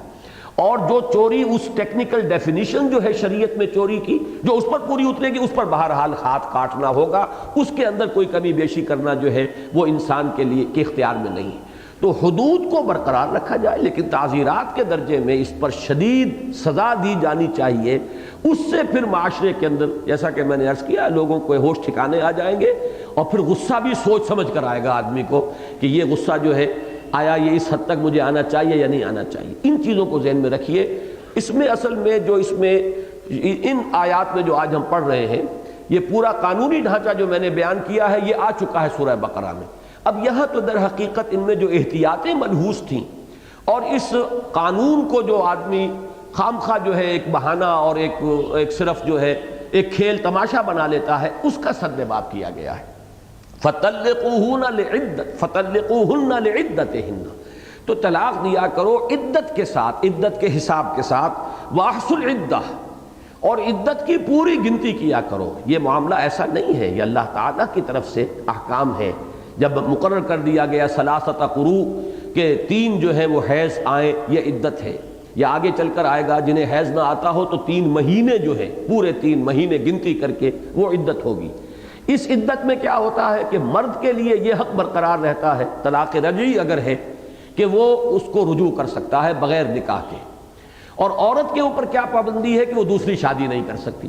یہ 2 ہیں جو چیزیں کہ برقرار رہتی ہیں. البتہ جیسا کہ میں نے عرض کیا، طلاق مغلظ 3 طلاقیں جب ہو جائیں تو عدت کے اندر اب صرف ایک پہلو رہ جائے گا کہ عورت نکاح ثانی نہیں کر سکتی، البتہ مرد کے پاس رجوع کرنے کا حق جو ہے وہ باقی نہیں رہے گا. اور اس عدت کی ایک بہت بڑی جو حکمت ہے وہ یہ ہے کہ ہو سکتا ہے کہ جس کو طلاق دی گئی ہے خاتون کو، اس کو حمل ہو، ابھی ابتدائی ایام ہو اور ابھی پتہ نہ چل رہا ہو. اگر اسی عرصے میں وہ کسی اور سے نکاح کر لے تو پھر یہ نسب کا معاملہ جو ہے مشتبہ ہو جائے گا. یا آیا سابقہ شوہر سے حمل تھا، یا یہ کہ ابھی یہ نیا نکاح کر لیا ہے اس سے یہ حمل ہے، اس کا باپ کون قرار پائے گا، یہ بچہ جو ہے کس کا قرار پائے گا. تو یہ ہے اس کے اندر مصلحت اور حکمت. تو ان 3 چیزوں کو ذہن میں رکھیے. تو معلوم ہوا کہ عدت ایسے ہی نہیں ہے کہ اللہ نے یوں ہی کہہ دیا ہو، اس میں کوئی حکمت نہ ہو، مصلحت نہ ہو، اس میں متعدد مصلحتیں ہیں. تو فرمایا وَأَحْصُوا الْعِدَّةَ، عدت کا پورا حساب رکھو. وَاتَّقُوا اللَّهَ رَبَّكُمْ، اور اللہ سے ڈرتے رہو جو تمہارا رب ہے، پروردگار ہے. اس لیے کہ قانون کی اصل روح جو ہے وہ تقویٰ ہے، قانون اسلامی کی. دنیاوی قانون سے یہ قانون اسی اعتبار سے ممیز اور ممتاز ہے کہ دنیا میں تو اصول یہی ہے، اور جہاں تک عدالتی نظام ہے شریعت کا، اس میں بھی اصول یہی رہے گا کہ قانون پر فیصلے ہوں گے. لیکن ایک فرد جو ہے جب اس قانون پر عمل کر رہا ہو تو اس کو سامنے رکھنا چاہیے کہ میں صرف قانون کی ٹو دی لیٹر پیروی نہ کروں، بلکہ رائٹ اسپرٹ جو ہے اس کی، جو اس کی اصل روح ہے، اس کو مد نظر رکھو. اور وہ اس وقت ہوگا جب کہ انسان کے اندر تقویٰ ہو اور انسان کو یہ احساس ہو کہ مجھے اپنے ہر فعل اور ہر عمل کی اللہ کے ہاں جواب دہی کرنی ہوگی. لا تخرجوہن من بیوتہن، مت نکالو انہیں ان کے گھروں سے. یعنی اس عدت کے دوران وہ عورت جو ہے وہیں رہے گی. اس میں ایک بڑا لطیف نقطہ ہے کہ من بیوتہن، ان کے گھروں سے مت نکالو. حالانکہ قانون معلوم ہے کہ وہ گھر مرد کا ہے، شوہر کا ہے، بیوی کا نہیں ہے، لیکن یہ اسی طرح کا انداز ہے کہ ترغیب کے لیے، کسی چیز کے لیے انسان کو آمادہ کرنا ہو. تو جیسے فرمایا ہے سورہ حجرات میں کہ اپنے آپ کو تہمت نہ لگاؤ، وَلَا تَلْمِزُوا أَنفُسَكُمْ، اپنے آپ کو عیب نہ لگاؤ. اپنے آپ کو عیب لگانے کا کیا مطلب ہے؟ کوئی شخص اپنے آپ کو عیب نہیں لگاتا. اپنے کسی مسلمان بھائی کو عیب لگاتے ہو تو وہ تمہارا اپنا ہی بھائی ہے، تم یہ سمجھو کہ تم نے اپنے دامن کو داغدار کیا ہے. یہ ہے اصل میں ترغیب کا ایک انداز کہ اپنے بھائی کے اوپر تم نے تہمت لگائی. تو وہ کون ہے؟ انما المؤمنون اخوۃ، تم سب بھائی بھائی ہو، تو تمہارے اپنے بھائی کا اگر دامن داغدار ہوا ہے تو سوچو تمہارا دامن کہاں پاک رہ گیا۔ یہ گویا کہ تم نے خود اپنے دامن کو داغدار کیا، خود اپنے اوپر یہ چھینٹے اڑائے۔ وہی انداز یہاں پر ہے کہ لا تخرجوہن من بیوتہن، انہیں ان کے گھروں سے مت نکالو۔ مراد یہ ہے کہ شوہر انہیں اپنے ہی گھروں میں رکھیں۔ حکمت میں بیان کر چکا ہوں تاکہ اس میں ان کے دوبارہ ملاپ کی صورت پیدا ہو جائے۔ شوہر جو ہے اسی کے اوپر شاید پچھتاوا آ جائے کہ میں نے غلط کیا، شاید بیوی کو احساس ہو جائے کہ میری کوئی زبان درازی یا میرا غلط طرز عمل جو تھا اس کی وجہ سے شوہر یہ کام کر بیٹھا ہے۔ تو اس میں جو بھی اللہ تعالیٰ نے ایک دلکشی رکھی ہے اور دلچسپی رکھی ہے اور ایک دوسرے کے لیے کشش رکھی ہے، یہ کشش ہو سکتا ہے کہ پھر معاملات کو سلجھا دے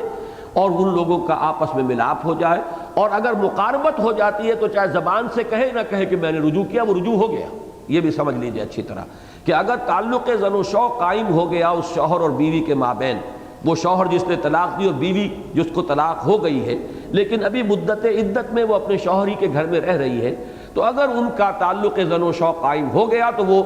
گویا کہ رجوع ہو گیا۔ وہ معاملہ چاہے وہ زبان سے کہے نہ کہے وہ رجوع کے حکم میں۔ اس لیے فرمایا لا تخرجوہن من بیوتہن ولا یخرجن، اور نہ وہ خود نکلے۔ اب یہ عورتوں کو بھی گویا کہ ایک تاکید کی گئی کہ بسا اوقات ایسا بھی ہوتا ہے عورت طیش میں آ گئی بس فوراً نکل گئی گھر سے، یہ بھی گویا کہ اللہ کے حکم کی خلاف ورزی کر رہی ہے، اسے وہاں رہنا چاہیے۔ شریعت چاہتی ہے کہ یہ بندھن جو ہے بندھا رہے، ٹوٹے نہ، اس کے لیے جتنا صحیح راستہ ہے اس کو کھلا رہنے دینا چاہیے۔ خود اپنے جذبات میں آ کر اللہ تعالیٰ جو راستے کھلے رکھنا چاہتا ہے ان کو خود بند نہیں کر دینا چاہیے۔ ولا یخرجن، نہ تو تم نکالو، لا تخرجوہن من بیوتہن ولا یخرجن، نہ وہ خود نکلیں، الا ان یاتین بفاحشۃ مبینہ، سوائے اس کے کہ وہ کسی کھلی کھلی بے حیائی کی مرتکب ہو جائیں۔ مثلاً یہ کہ فرض کیجئے کہ ایک عورت جو ہے اس نے بدکاری کی ہے، زنا کیا ہے، اس نے اپنے شوہر سے بے وفائی کی ہے، یہ معاملہ ایسا ہے کہ اب شوہر جو ہے گوارہ نہیں کرے گا کہ اس کو اپنے گھر میں رکھے۔ اسی لیے فقہا نے یہ کہا ہے کہ جہاں یہ زہار کا معاملہ ہو جائے یا لعان کا معاملہ ہو جائے، زہار نہیں معاذ اللہ وہ لفظ میں واپس لے رہا ہوں، جہاں لعان کا معاملہ ہو جاتا ہے جس کا کہ قانون شریعت کے اندر یہ ہے کہ اگر شوہر اپنی بیوی پر الزام لگائے اور یہ کہے کہ میں نے اسے زنا کرتے ہوئے دیکھا ہے، تو مجرد ایک شخص ہے شوہر، 4 افراد کی گواہی وہاں ضروری نہیں ہوگی، وہ 4 مرتبہ قسم کھائے گا کہ میں اللہ کو حاضر ناظر جان کر کہتا ہوں کہ میں نے یہ دیکھا ہے، میں چشمدید گواہ ہوں، اور 5ویں مرتبہ کہے گا کہ اگر میں جھوٹا ہوں تو مجھ پر اللہ کی لعنت ہو جائے، اسی لیے لعان کہلاتا ہے یہ۔ لہذا اگر اب عورت جوابی قسم نہیں کھائے گی تو یہ اس شوہر چونکہ اس کا 4 مرتبہ حلف اٹھا کر کہہ رہا ہے تو یہ 4 گواہیوں کے برابر ہو جائے گا اور عورت کو رجم کر دیا جائے گا۔ لیکن عورت بھی 4 ہی مرتبہ قسم کھا لے کہ خدا کی قسم یہ جھوٹا ہے، خدا کی قسم یہ جھوٹا ہے، اور 5ویں مرتبہ یہ کہے کہ مجھ پر اللہ کی لعنت اگر یہ سچا ہو، تو پھر وہ عورت کا کہ سزا تو جو ہے وہ اب چلی گئی، سزا نہیں اس پر نافذ ہوگی، اس لیے کہ 4 حلف جو ہے وہ 4 حلف کے مقابلے میں آ گئے۔ البتہ یہ کہ اکثر فقہا کی رائے پھر ان میں سیپریشن ہو جائے گی، پھر وہ ساتھ نہیں رہیں گے، اس لیے کہ یہ مسئلہ اتنا نازک ہے کہ اس کے بعد کوئی شخص گوارہ نہیں کر سکتا کہ اس عورت کو اپنے گھر میں رکھے کہ جہاں معاملہ یہ ہو گیا ہو۔ تو جہاں تک تو بدکاری کا معاملہ ہے اس میں تو سب کا اتفاق ہے، لیکن اس میں پھر اسی کے تابع بعض فقہا نے کہا کہ اگر وہ زبان دراز ہے، وہ مسلسل جو ہے بک بک کیے چلے جا رہی ہے، تو گھر میں کیسے رکھے اس کو، یا یہ ہے کہ اور کوئی نشوز ہے اس کے اندر، سرکشی ہے، تو اس میں بھی پھر شوہر کو اجازت ہو جائے گی کہ وہ اس کو اپنے گھر سے نکال دے۔ لیکن جب تک ایسی کوئی وجہ موجود نہ ہو صاف اور واضح، اس وقت تک ان کا نکالنا درست نہیں ہوگا، بلکہ انہیں اپنے گھروں میں رکھنا ہوگا۔ وَتِلْكَ حُدُودُ اللَّهِ، اب اس میں پھر وہی انداز جیسے فرمایا تھا وَاتَّقُوا اللَّهَ رَبَّكُمْ وَتِلْكَ حُدُودُ اللَّهِ وَمَن يَتَعَدَّ حُدُودَ اللَّهِ فَقَدْ ظَلَمَ نَفْسَهُ، یہ اللہ کی حدود ہیں، یہ اللہ کی طرف سے عائد شدہ پابندیاں ہیں، اور جو شخص بھی تعدی کرتا ہے، تجاوز کرتا ہے حدود اللہ سے، فقط ظلم نفسہ، تو اس نے اپنے اوپر ظلم ڈھایا ہے، اس لیے کہ عاقبت اپنی برباد کرے گا۔ دوسرے کو جو نقصان پہنچا ہے وہ تو دنیا کی حد تک رہ جائے گا، جس نے ظلم کیا ہے وہ اپنی عاقبت برباد کر رہا ہے، تو گویا کہ اس نے اصل جو نقصان کیا وہ اپنا کیا۔ لا تدری لعل اللہ یحدث بعد ذلک امرا، تم نہیں جانتے ہو سکتا ہے شاید کہ اللہ تعالیٰ اس کے بعد کوئی نئی صورت پیدا فرما دے. یہ ہے وہ حکمت اور وہ غایت کہ ان کا رہنا ایک تو عدت، اور عدت میں بیویوں کا، مطلقہ کا اپنے شوہر ہی کے گھر میں مقیم رہنا، اس کے اندر جو حکمتیں ہیں اس کی طرف اشارہ کیا. کیا معلوم تمہیں، اس وقت تو تم غصے میں ہو، تیش جو ہے بہت آیا ہوا ہے، پارا چڑھا ہوا ہے اور بالکل ایک دوسرے کی شکل دیکھنے کے روادار نہیں رہے، لیکن کیا پتہ ہے چڑھی ہے یہ آندھی اتر جائے گی، غصہ جو ہے وہ کہیں ٹھنڈا پڑ جائے تو ہو سکتا ہے کہ اس عرصے کے اندر جو ہے رجوع ہو جائے اور دونوں جو ہے اپنے اصلاح ذات البین کرے اور ان کا معاملہ جو ہے گھر آباد رہ جائے، برباد نہ ہو. لا تدری لعل اللہ یحدث، یہ احداث جو ہے اس کو کہتے ہیں کوئی نئی بات پیدا کر لینا. اس سے جو اس میں مفعول بنتا ہے محدث، محدث وہ ہے نئی بات. وَكُلَّ مُحْدَثَةٍ بِدْعَةٍ، ہر نئی بات جو دین میں نکال لی جائے وہ بدعت ہے. تو ایسی شے جس کی کہ کوئی جڑ بنیاد دین میں نہیں ہے، شریعت میں نہیں ہے، اسی کو بدعت اور محدث کہتے ہیں کہ یہ محدثات میں سے ہے. یہاں وہی لفظ آیا ہے کہ ہو سکتا ہے اللہ تعالیٰ، حادثہ کہتے ہیں نیا ایک واقعہ جو ہو گیا حادثہ ہے.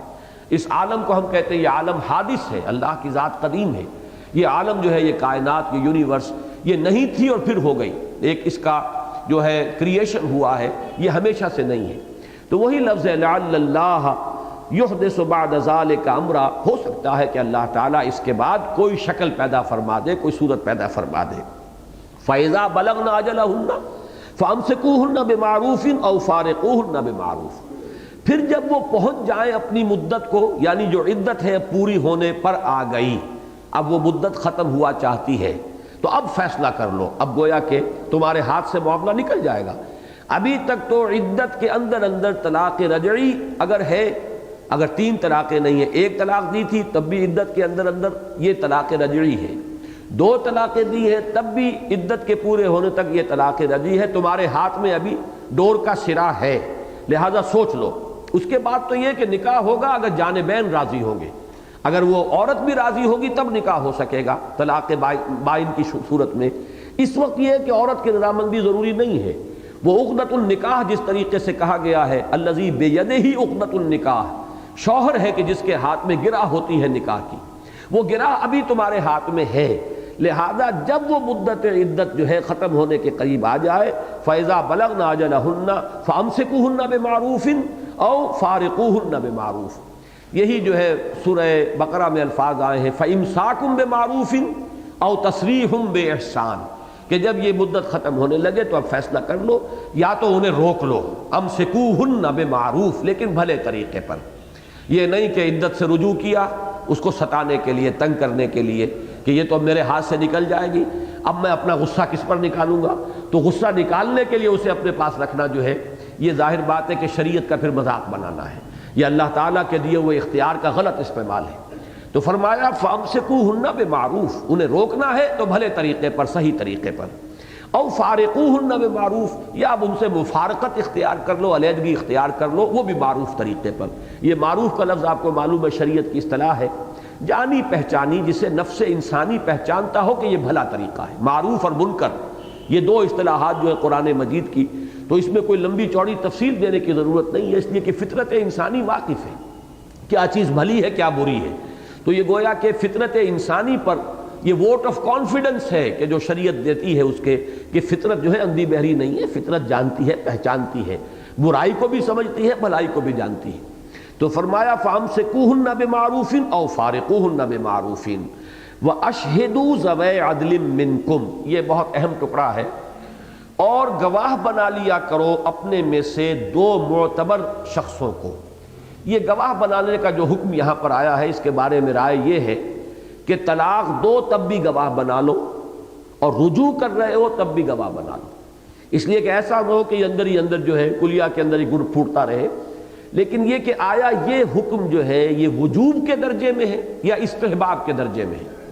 قرآن مجید میں فعل امر جو ہے عام طور پر تو ہوتا ہے، جو اصول ہے الامر للوجوب، جہاں فعل امر آ گیا یہ کرو تو گویا کہ وہ واجب ہے. لیکن بعض استثناءات ہیں کہ جس میں امر جو ہے وہ فعل وجوب کے لیے نہیں آتا بلکہ وہ استحباب کے لیے آتا، جس کی ایک مثال ابھی قریب ہی میں ہم نے سورہ جمعہ پڑھی تھی، ماضی زیادہ دیر نہیں اس میں گزری ہے. تو اس میں جو آیا ہے کہ فَإِذَا قُضِيَتِ الصَّلَاةُ فَانتَشِرُوا فِي الْأَرْضِ، جب نماز ادا ہو چکے جمعے کی تو زمین میں منتشر ہو جاؤ۔ اب یہ وجوب کے لیے نہیں ہے کہ لازماً نکلنا ہوگا مسجد سے تمہیں۔ اگر کوئی شخص مسجد میں رہتا ہے، مزید کوئی نوافل ادا کرنا چاہتا ہے، قرات کرنا چاہتا ہے، تلاوت کرنا چاہتا ہے، یا کوئی وعظ کی محفل ہے، تو اگر تو وہ وجوب کے لیے ہو تو پھر تو لازماً مسجد سے نکل جانا جو ہے وہ فرض ہو جائے گا۔ لیکن وہاں بھی جیسا کہ ہم نے سمجھا تھا وہ یہ ہے کہ وہ وجوب کے لیے نہیں، استحباب کے لیے، کہ اب پابندی نہیں رہی تم پر، اور وہ پابندی جو تھی کہ اب دنیاوی کاروبار حرام کر دیا گیا تھا، وہ پابندی ختم ہو گئی۔ اب تم چاہو تو اب زمین میں پھیل کر اپنی معاش کی کوئی جد و جہد ہے، جس میں بھی چاہو اپنے معاشی معاملے کے اندر تم لگ سکتے ہو، مصروف ہو سکتے ہو۔ تو ہمارے ہاں فقہائے اربعہ کا موقف یہی ہے کہ یہ استحباباً ہے، وجوباً نہیں ہے۔ یعنی جس نے طلاق دی ہے وہ چاہے گواہ بنائے یا نہ بنائے، طلاق نافذ ہو جائے گی، اور مدت عدت کے اندر اگر وہ طلاق جو ہے ابھی رجعی تھی، اس نے رجوع کر لیا ہے، تو گواہ بنائے یا نہ بنائے وہ رجوع بھی ہو جائے گا۔ یعنی وقوع طلاق بھی اور رجوع کا ہو جانا بھی یہ اس پر منحصر نہیں ہے کہ گواہ بنائے گئے یا نہیں بنائے گئے، وہ اپنی جگہ پر علیحدہ ہے، لیکن استحباب میں، ترغیب میں، تشویق میں، معاملات کو بہتر کرنے کے لیے یہ ایک شکل تجویز کی گئی ہے۔ میں یہ سمجھتا ہوں کہ اس میں بھی قانون سازی ہو سکتی ہے۔ اس استحباب کو اگر قانوناً نافذ کیا جائے تو وہ غلط بات نہیں ہوگی، لیکن یہ کہ اگر نہ کیا جائے تو پھر صرف تعزیر دی جائے اگر کسی نے یہ پابندی نہیں کی ہے، لیکن جہاں تک طلاق اور رجعت کا واقع ہو جانا ہے وہ برقرار رہنا چاہیے، اس لیے کہ یہ ائمہ اربعہ کا اتفاقی مسئلہ ہے، اور ظاہر بات ہے کہ ایسے معاملات جن میں کہ ائمہ اربعہ کا اتفاق ہو گیا ہو تو یہ اتفاق کوئی اتفاقی نہیں ہوتا اتفاق، بلکہ سوچا سمجھا ہوتا ہے۔ شریعت کی بات کو، تمام جو بھی نصوص ہیں کتاب و سنت کی، ان سب کو مد نظر رکھ کر، اور جو بھی سنت چلی آ رہی ہے، سنت صحابہ اور پھر تابعین اور تبع تابعین سے تعامل جو چلا آ رہا ہے، ان کے پیش نظر لہذا راستہ صحیح یہی ہے کہ جو مجمع علیہ چیزیں ہیں، جن پر اجماع ہے، ان کی پابندی کی جائے۔ البتہ یہ کہ معاشرہ بگڑ گیا ہے، لوگوں کے اندر غلط رجحان زیادہ پیدا ہو گئے ہیں، اس کا سد باب کرنے کے لیے تعزیرات ہو سکتی ہے۔ جو شخص نہیں بناتا گواہ اس کو کوئی جرمانہ کیا جائے، لیکن یہ کہ گواہی پر منحصر نہیں ہوگا معاملہ، اس لیے کہ یہاں سب کا، ہمارے اہل سنت کا اس پر اجماع ہے۔ اہل تشیع غالباً واجب قرار دیتے ہیں، اس طلاق کو وہ طلاق ہی نہیں مانتے جس پر دو گواہ نہ ہو، اور اس رجعت کو بھی وہ صحیح تسلیم نہیں کرتے جس پر دو گواہ نہ ہو۔ گویا کہ ظاہر الفاظ کے اعتبار سے ان کے پاس دلیل ہے اپنے اس موقف کے حق میں، لیکن یہ جیسا کہ میں نے عرض کیا ہے، اہل سنت کے چاروں مسلکوں کا اجماع اس پر ہے کہ طلاق کے واقع ہونے یا رجوع کے درست ہونے کا دار و مدار اس پر نہیں ہے، استحباباً ہے یہ معاملات کو بہتر رکھنے کے لیے۔ وَأَشْهِدُوا ذَوَيْ عَدْلٍ مِّنكُمْ وَأَقِيمُوا الشَّهَادَةَ، اور گواہی کو مضبوطی کے ساتھ قائم رکھو، یعنی یہ گواہوں کو گویا کہ ہدایت دی جا رہی ہے کہ گواہی کے معاملے میں تساہل نہ ہو، گواہی دینے سے آدمی کرنی نہ کترائے، جو بات آپ کو حق معلوم ہے، صحیح معلوم ہے، جس کے آپ گواہ ہیں، جب بھی مطالبہ کیا جائے اور تقاضا ہو عدالت کی طرف سے، قاضی کی طرف سے، تو اس گواہی کو صحیح ادا کیا جائے۔ وَمَنْ أَظْلَمُ مِمَّنْ كَتَمَ شَهَادَةً عِندَهُ مِنَ اللَّهِ، اس شخص سے بڑھ کر ظالم اور کون ہوگا جس کے پاس کوئی گواہی ہو اللہ کی طرف سے اور پھر وہ اس کو چھپا لے۔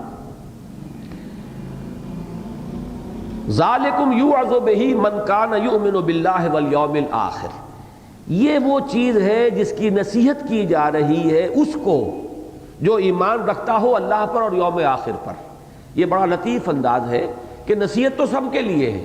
لیکن نصیحت سے فائدہ تو وہی اٹھائیں گے کہ جن کا ایمان ہے اللہ پر اور آخرت کے اوپر، جواب دہی کا احساس ہو اور اللہ پر ایمان ہو اور یقین ہو، تبھی فائدہ ہوگا۔ جیسے قرآن مجید کے بارے میں نے عرض کیا ہے کہ سورہ بقرہ ہی میں دو اسلوب آئے، ہدی للناس، یہ ہدایت ہے تمام نوع انسانی کے لیے، لیکن شروع میں فرمایا ہدی للمتقین۔ اپنی جگہ تو وہ ہدایت ہے پوری نوع انسانی کے لیے، لیکن یہ کہ اس سے فائدہ وہی اٹھائیں گے جن میں کوئی خدا ترسی کا مادہ موجود ہے، ورنہ ابو جہل کے لیے وہ ہدایت نہیں بنا، ابو لہب کو وہ سیدھے راستے کی طرف نہیں لا سکا، اس لیے کہ ان میں وہ ہدایت کی طلب ہی نہیں تھی۔ اسی طرح جو وہ اسوہ والی آیت ہے، لَقَدْ كَانَ لَكُمْ فِي رَسُولِ اللَّهِ أُسْوَةٌ حَسَنَةٌ لِمَنْ كَانَ يَرْجُو اللَّهَ وَالْيَوْمَ الْآخِرَ وَذَكَرَ اللَّهَ كَثِيرًا، اللہ کے رسول صلی اللہ علیہ وسلم کی شخصیت میں ایک نہایت بہترین اسوہ ہے، نمونہ ہے، لیکن کس کے لیے؟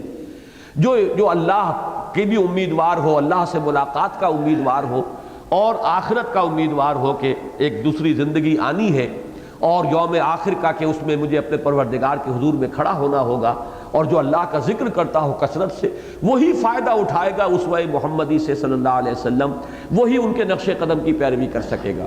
وہی انداز یہاں ہے، ذالکم یوعظ بہ من کان یؤمن باللہ والیوم الآخر۔ یہ وہ شے ہے، یہ وہ باتیں ہیں جن کی نصیحت کی جا رہی ہے، واعظ کہا جا رہا ہے ان لوگوں کو جو ایمان رکھتا ہو اللہ پر اور یوم آخر پر، قیامت کے دن پر۔ وَمَن يَتَّقِ اللَّهَ يَجْعَل لَّهُ مَخْرَجًا وَيَرْزُقْهُ مِنْ حَيْثُ لَا يَحْتَسِبُ۔ یہ آیت جو آئی ہے ان احکام طلاق و عدت کے بین درمیان میں آئی ہے، یہ تو گویا کہ یوں سمجھیے کہ ایمان کا لب لباب جو اصل موضوع سورہ تغابن کا تھا، یوں سمجھیے کہ سورہ تغابن کے ساتھ ایک انٹرلاکنگ ہوئی ہے مضمون کے اعتبار سے یہاں پر آ کر۔ وَمَن يَتَّقِ اللَّهَ يَجْعَل لَّهُ مَخْرَجًا، یقین رکھو کہ جو شخص اللہ کا تقوی اختیار کرے گا، نمبر ایک تو یہ کہ اللہ اس کے لیے راستہ نکال دے گا۔ يَجْعَل لَّهُ مَخْرَجًا، مخرج کہتے ہیں کسی مخمصے سے نکل جانے کی کوئی صورت،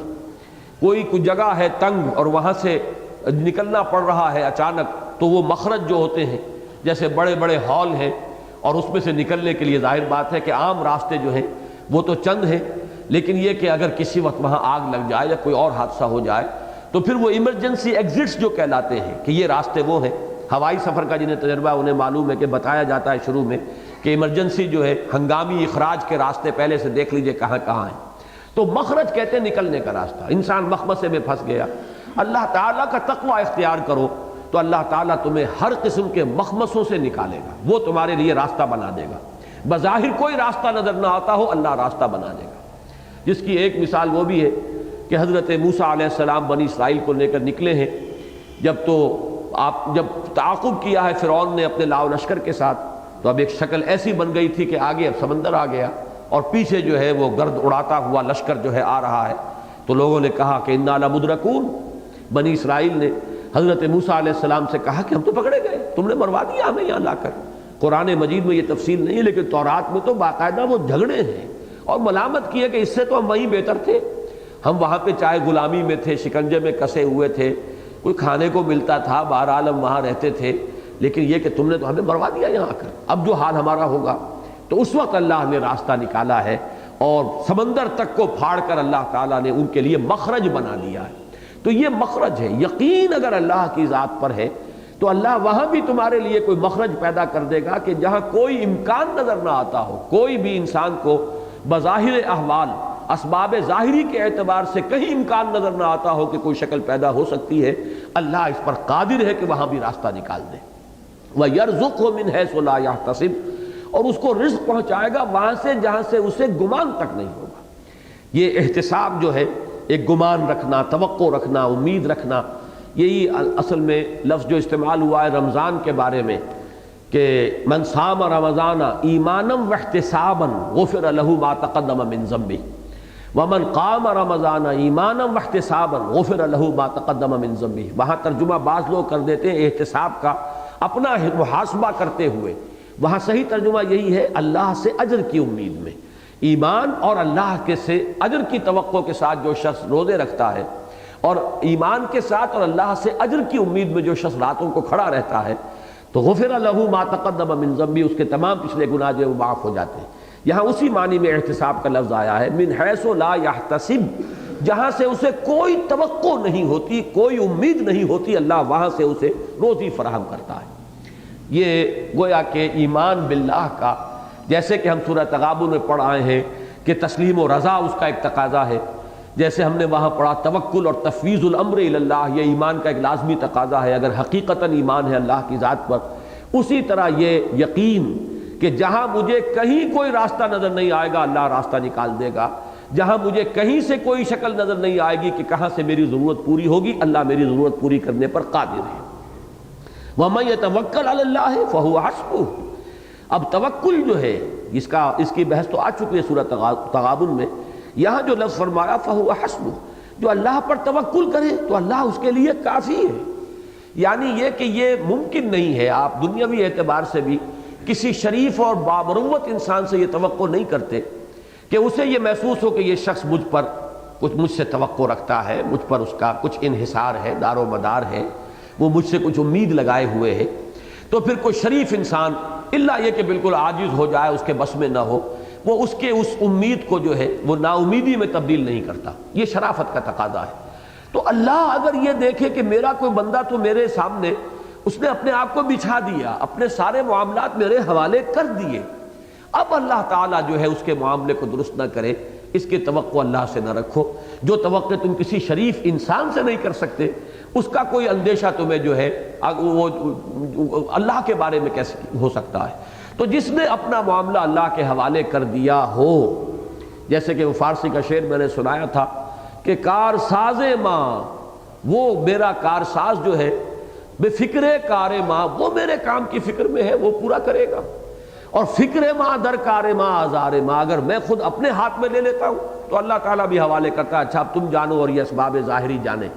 تم اپنے جو بھی کر سکتے ہو کر لو، زور لگا لو، جو بھی تمہیں ملنا ہے وہ ملے انہی اسباب ظاہری سے۔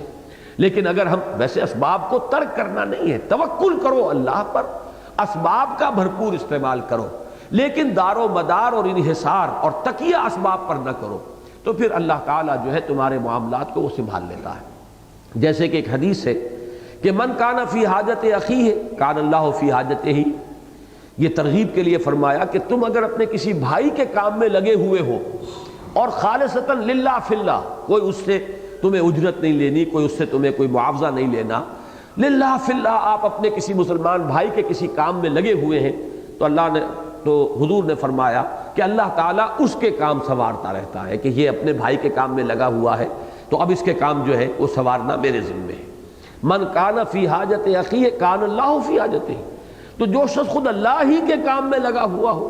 اور اللہ ہی کے حوالے اس نے اپنے آپ کو کر دیا ہو، تو کیسے ممکن ہے کہ اللہ تعالیٰ ان کے کاموں کو، اس کے کاموں کو درست نہ کرے؟ یہ گویا کہ آسان ترین نسخہ ہے اپنے کاموں کو درست کروانے کا، کہ تم لگ جاؤ اللہ ہی کے کام میں تو تمہارے کام خود بخود درست ہو جائیں گے۔ تو فرمایا وَمَن يَتَوَكَّلْ عَلَى اللَّهِ فَهُوَ حَسْبُهُ إِنَّ اللَّهَ بَالِغُ أَمْرِهِ۔ اس ٹکڑے کا تعلق کیا ہے؟ اللہ تعالیٰ اپنے ہر بات تک پہنچنے والا ہے، یعنی کر کے رہنے والا ہے، فعال لما یرید، جو وہ ارادہ کر لے اس کو پورا کرنے والا ہے۔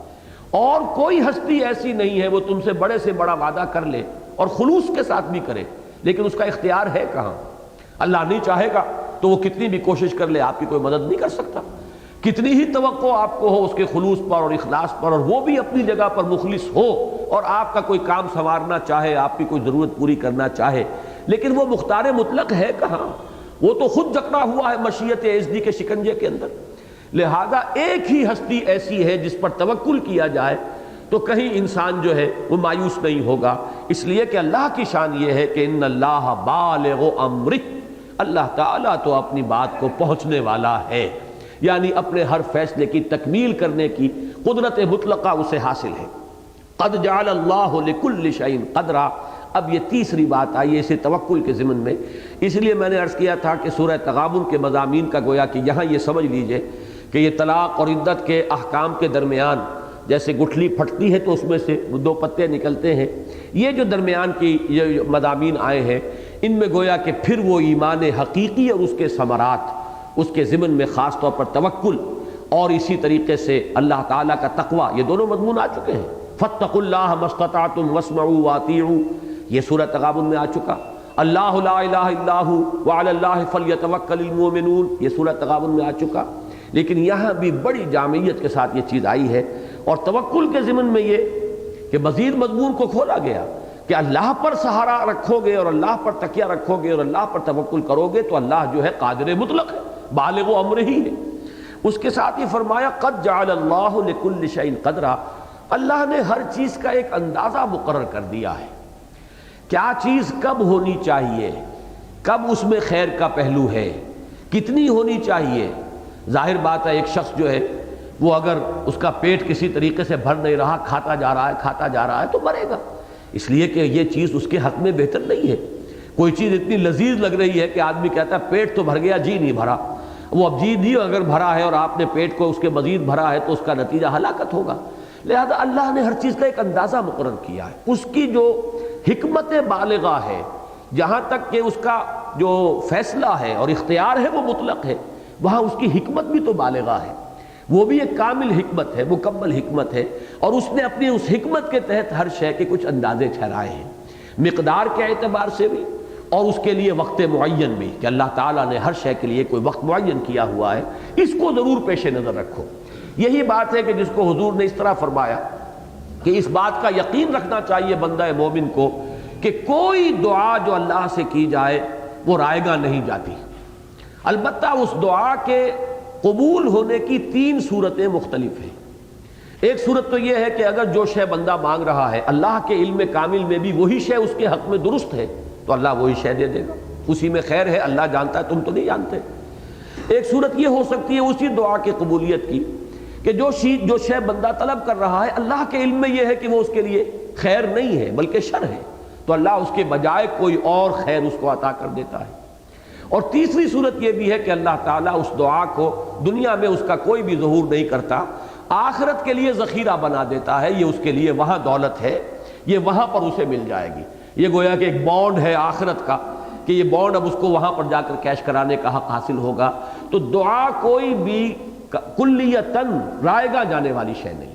اس لہذا یہ بھی کہ قد جعل اللہ لکل شیء قدرا، اگرچہ وہ اپنے فیصلے کو نافذ کرنے کا اختیار مطلق رکھتا ہے، اس کی قدرت کاملہ ہے، جب چاہے جو کام چاہے وہ کر گزرے، لیکن اس نے ہر شے کا ایک اندازہ ٹھہرایا ہوا ہے، اس تخلیق کا ایک حساب ہے، اس کا ایک نظام ہے، لہذا وہ چیز بھی ایک تیسرا اسپیکٹ ہے کہ جو توکل کے ضمن میں اپنے سامنے رکھنی چاہیے۔ یہی وہ اسپیکٹ ہے جو پھر تفویض کے درجے تک آ جاتا ہے کہ اللہ میں تجھ سے کیا کہوں، میں نے تو اپنا معاملہ تیرے حوالے کر دیا، میں تجھے کیا بتاؤں کہ یہ کر اور یہ نہ کر۔ یہ میں تفصیل سے بیان کر چکا ہوں سورہ تغابن میں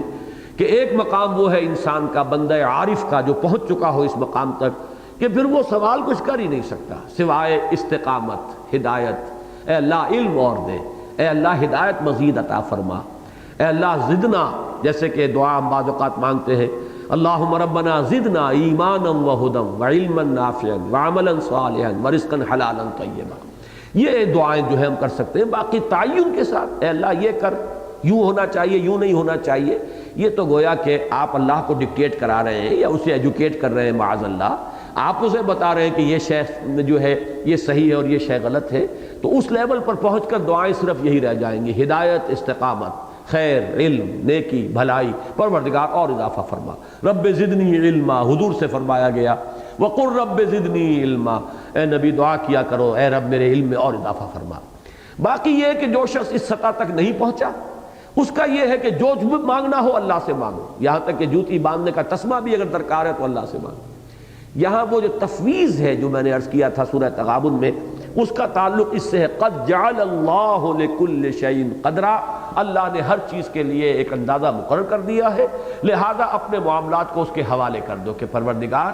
جو تیری حکمت بالغہ اور تیرے علم کامل میں ہمارے لیے خیر ہے اس کا فیصلہ کر دے، سپردم بے تو مایا خیشرا تو دانی حساب کم و بیشرا۔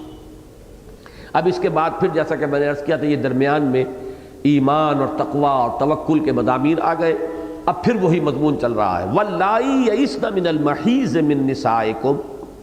اب چونکہ وہ عدت 3 قروء تھی، 3 قروء، 3 حیض آنا جو ہے یہ گویا کہ عدت ہے، اسی لیے میں نے عرض کیا تھا کہ ہمارے ہاں احناف، فقہائے احناف نے یہ طے کیا ہے کہ ایک طہر میں طلاق دی جائے تاکہ اس کے بعد حیض آئے تو یہ پہلا حیض ہے، پھر دوسرا، پھر تیسرا، یہ 3 حیض آنے تک وہ جو ہے عدت برقرار رہے گی۔ لیکن اب 2 شکلیں ایسی ہیں کہ بچپنے کی شادی ہو گئی ہے یا ابھی بچی جو ہے اس کو وہ ایام شروع نہیں ہوئے ہیں، تو اس صورت میں کیا ہوگا، گنتی کیسے کی جائے گی؟ یا یہ کہ عورت بوڑھی ہو گئی ہے، جسے وہ سن یاس کہتے ہیں، اس عمر کو پہنچ چکی ہے کہ جس کے بعد اب وہ ایام بند ہو چکے ہیں، تو اب اس صورت میں کیا ہوگا، اس کے لیے یہ مزید وضاحت کی جا رہی ہے واللائی یئسن من المحیض، اور وہ خواتین جو مایوس ہو چکی ہوں حیض سے، من نسائکم تمہاری عورتوں میں سے، ان ارتبتم اگر تمہیں شک ہو۔ یہ شک جو ہے یہ ذرا مشکلات القرآن میں سے یہ مقام ہے کہ اس سے مراد کیا ہے۔ مجھے یہاں مولانا اصلاحی صاحب کی رائے سب سے زیادہ قریب معلوم ہوئی ہے کہ قرین قیاس ہے وہ، اور وہ یہ ہے کہ 2 شکلیں ہوتی ہیں عورت کی، اگر شادی ہوئی ہے اور ابھی خلوت نہیں ہوئی، تعلق زن و شو نہیں ہوا، تو اس کے لیے تو کوئی عدت ہے ہی نہیں سرے سے۔ شادی تو ہو گئی، نکاح ہو گیا، لیکن جسے ہم اپنی اصطلاح میں کہتے ہیں رخصتی نہیں ہوئی یا خلوت صحیحہ نہیں ہوئی، تو اب عدت کوئی نہیں ہے۔ اس لیے کہ عدت کی جو میں نے اصل بنیاد بتائی تھی آپ کو، وہ تو یہی تھی کہ وہ جو حمل کا مسئلہ ہے وہ اس عرصے کے اندر جو ہے اس کا فیصلہ ہو جائے کہ اس سے حمل تو نہیں، اس کا سوال ہی پیدا نہیں ہوا، لہذا عدت نہیں۔ لیکن فرض کیجئے کہ ایک عورت جو چاہے اس عمر سے گزر چکی ہو، چاہے ابھی اسی عمر میں نہیں آئی ہے، اگر تعلق زن و شو ہوا ہے تو ہو سکتا ہے کہ کہیں حمل ہو، اس کا کوئی امکان ہے کہ حمل رہ گیا ہو۔ اب اس حمل کے اندر ممکن ہے کہ وہ اس کا ظہور نہیں ہو رہا، تو اس کے لیے یہاں بھی ضروری ہے کہ عدت جو ہے وہ برقرار رہے۔ فرمایا کہ ان کے لیے فعدتہن ثلاثۃ اشہر واللائی لم یحضن، تو ان کی عدت جو ہے وہ 3 مہینے ہے، 3 مہینے کی گنتی کی جائے گی، اور یہی حکم ان کا بھی ہے جنہیں ابھی حیض آیا ہی نہیں ہے۔ اس میں ضمنی طور پر ایک مضمون اور سمجھ میں آتا ہے، آج کے زمانے میں کچھ لوگ جو ہیں جدید تہذیب سے جو بہت زیادہ متاثر ہے، وہ یہ نابالغ لڑکیوں کی شادی اور نکاح کے بارے میں جو بہت اس کی مخالفت ہوتی ہے، تو قرآن مجید سے ثابت ہو رہا ہے کہ نکاح ہو سکتا ہے، بالغ ہوئی ہو یا نہ ہوئی ہو لڑکی، اس میں کوئی شریعت کی طرف سے قید نہیں ہے۔ اس لیے کہ یہاں فرمایا جا رہا ہے اس لڑکی کی طلاق کا جسے ابھی حیض آیا ہی نہیں ہے، اس کی طلاق کا بھی ذکر ہو رہا ہے، تو اس کا مطلب یہ ہے کہ کم سنی کی شادی یا کم عمری کی شادی جو ہے شریعت کے اندر از روح قرآن اس کا دروازہ بند نہیں ہے، بلکہ یہ کہ تعلق زن و شو بھی باضابطہ ہو سکتا ہے۔ یہ تمام چیزیں جو ہیں قرآن مجید کی اس آیت سے ثابت ہو رہی ہیں۔ تو فرمایا کہ وہ تم میں سے وہ عورتیں تمہاری کہ جن کو حیض آنا بند ہو گیا ہو یا ابھی آیا ہی نہ ہو، تو اگر ان کے بارے میں چونکہ شک کی صورت رہتی ہے کہ ہو سکتا ہے کہ کہیں وہ جو ہے حمل ہو گیا ہو، لہذا ان کے لیے بھی عدت ہے، اور وہ عدت ہے 3 ماہ۔ وَأُولَاتُ الْأَحْمَالِ، اور جو حمل والیاں ہو، اجلہن یضعن حملہن، ان کی مدت عدت جو ہے وہ وضع حمل ہے۔ اب ہو سکتا ہے کہ صرف 1 ماہ کا حمل ہو اور طلاق ہو جائے، تو اب یہ 3 مہینے نہیں ہوں گے، نہ وہ اب قروء کا تو سوال نہیں، حمل ہے، وہ حیض کا معاملہ نہیں ہے، لیکن 3 مہینے والی بات نہیں بلکہ وضع حمل ہوگا۔ اس کا تھوڑا سا تصادم آتا ہے، قرآن مجید میں یہ آیا ہے کہ ایک شخص اگر فوت ہو گیا تو جو اس کی بیوی ہے یعنی بیوہ، اس کی جو عدت ہے وہ 4 ماہ 10 دن ہے، لیکن یہ کہ اگر حمل ہے تو ظاہر بات ہے کہ وہ 4 ماہ 10 دن نہیں ہوگی، بلکہ اب یہ آیت کا جو ہے اس پر اس کا اطلاق کیا جائے گا کہ وہ وضع حمل تک وہ عدت میں رہے گی، وضع حمل کے بعد پھر اس کی عدت ختم ہو جاتی ہے۔ وَأُولَاتُ الْأَحْمَالِ أَجَلُهُنَّ يَضَعْنَ حَمْلَهُنَّ وَمَن يَتَّقِ اللَّهَ يَجْعَل لَّهُ مِنْ أَمْرِهِ يُسْرًا، اور جو کوئی اللہ تعالیٰ کا تقوی اختیار کرے گا وہ اس کے معاملات کے اندر آسانی پیدا کرے گا، بھلائی پیدا کرے گا، خوبیاں پیدا کرے گا۔ یہ پھر وہی مضمون آ رہا ہے دہرا کر کہ ان معاملات کے اندر نہ صرف یہ کہ قانون کی پیروی کی جائے، بلکہ بہتر سے بہتر طریقے پر، اچھے سے اچھے انداز میں، زیادہ سے زیادہ نرمی کے ساتھ، زیادہ سے زیادہ خوش اسلوبی کے ساتھ معاملہ کیا جائے۔ ذالک امر اللہ انزلہ الیکم، لوگو کان کھول کر سن لو، یہ اللہ کا حکم ہے جو اس نے تمہاری طرف اتارا ہے، یعنی اس میں کوئی تساہل نہ ہو، سہل انکاری نہ ہو، یہ نہ ہو چلیے حکم ہے مان لیا تو مان لیا، نہیں مانا تو کیا ہو گیا، کون سی قیامت آ گئی، یہ بات نہیں ہونی چاہیے۔ ذالک حکم، ذالک امر اللہ انزلہ الیکم، اچھی طرح سنو، غور کرو، توجہ کرو، یہ اللہ کا حکم ہے جو اس نے تمہاری طرف نازل فرمایا ہے۔ وَمَن يَتَّقِ اللَّهَ يُكَفِّرْ عَنْهُ سَيِّئَاتِهِ، اور جو کوئی اللہ کا تقوی اختیار کرے گا اللہ اس سے اس کی برائیوں کو دور کر دے گا۔ یہ تکفیر کفارہ جس سے بنا ہے، کسی چیز کا بدلہ بن جانا، کسی چیز کے اثر کو زائل کر دینا، اس کو دھونے اور محو کرنے کے معنی میں بھی یہ لفظ آتا ہے۔ تو فرمایا اللہ تعالیٰ ان سے ان کی برائیوں کو دور کر دے گا۔ یہ سورہ تغابن میں بھی لفظ آیا تھا، وَمَن يُؤْمِن بِاللَّهِ وَيَعْمَلْ صَالِحًا يُكَفِّرْ عَنْهُ سَيِّئَاتِهِ وَيُدْخِلْهُ جَنَّاتٍ تَجْرِي مِن تحتها الْأَنْهَارُ، وہاں میں نے بیان کیا تھا کہ یہ دونوں اس سے مراد ہیں۔ ایک تو یہ ہے کہ ان کے دامن کردار پر جو دھبے لگے ہوئے ہیں، پرانی عادتیں جو بری انہوں نے پالی ہوئی ہیں،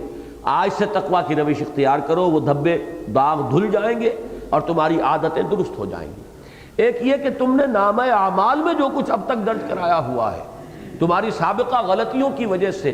وہ جو نامہ اعمال سیاہ ہوا ہے، اس کو بھی اللہ تعالیٰ صاف کر دے گا اور دھو دے گا۔ تو یہ جو ہے یہ دونوں اعتبارات سے دنیا میں انسان کی سیرت و کردار اور اخلاق سے، اور عقبہ کے اعتبار سے، عاقبت کے اعتبار سے انسان کے نامہ اعمال سے۔ یکفر عنہ سیئاتہ ویعظم لہ اجرا،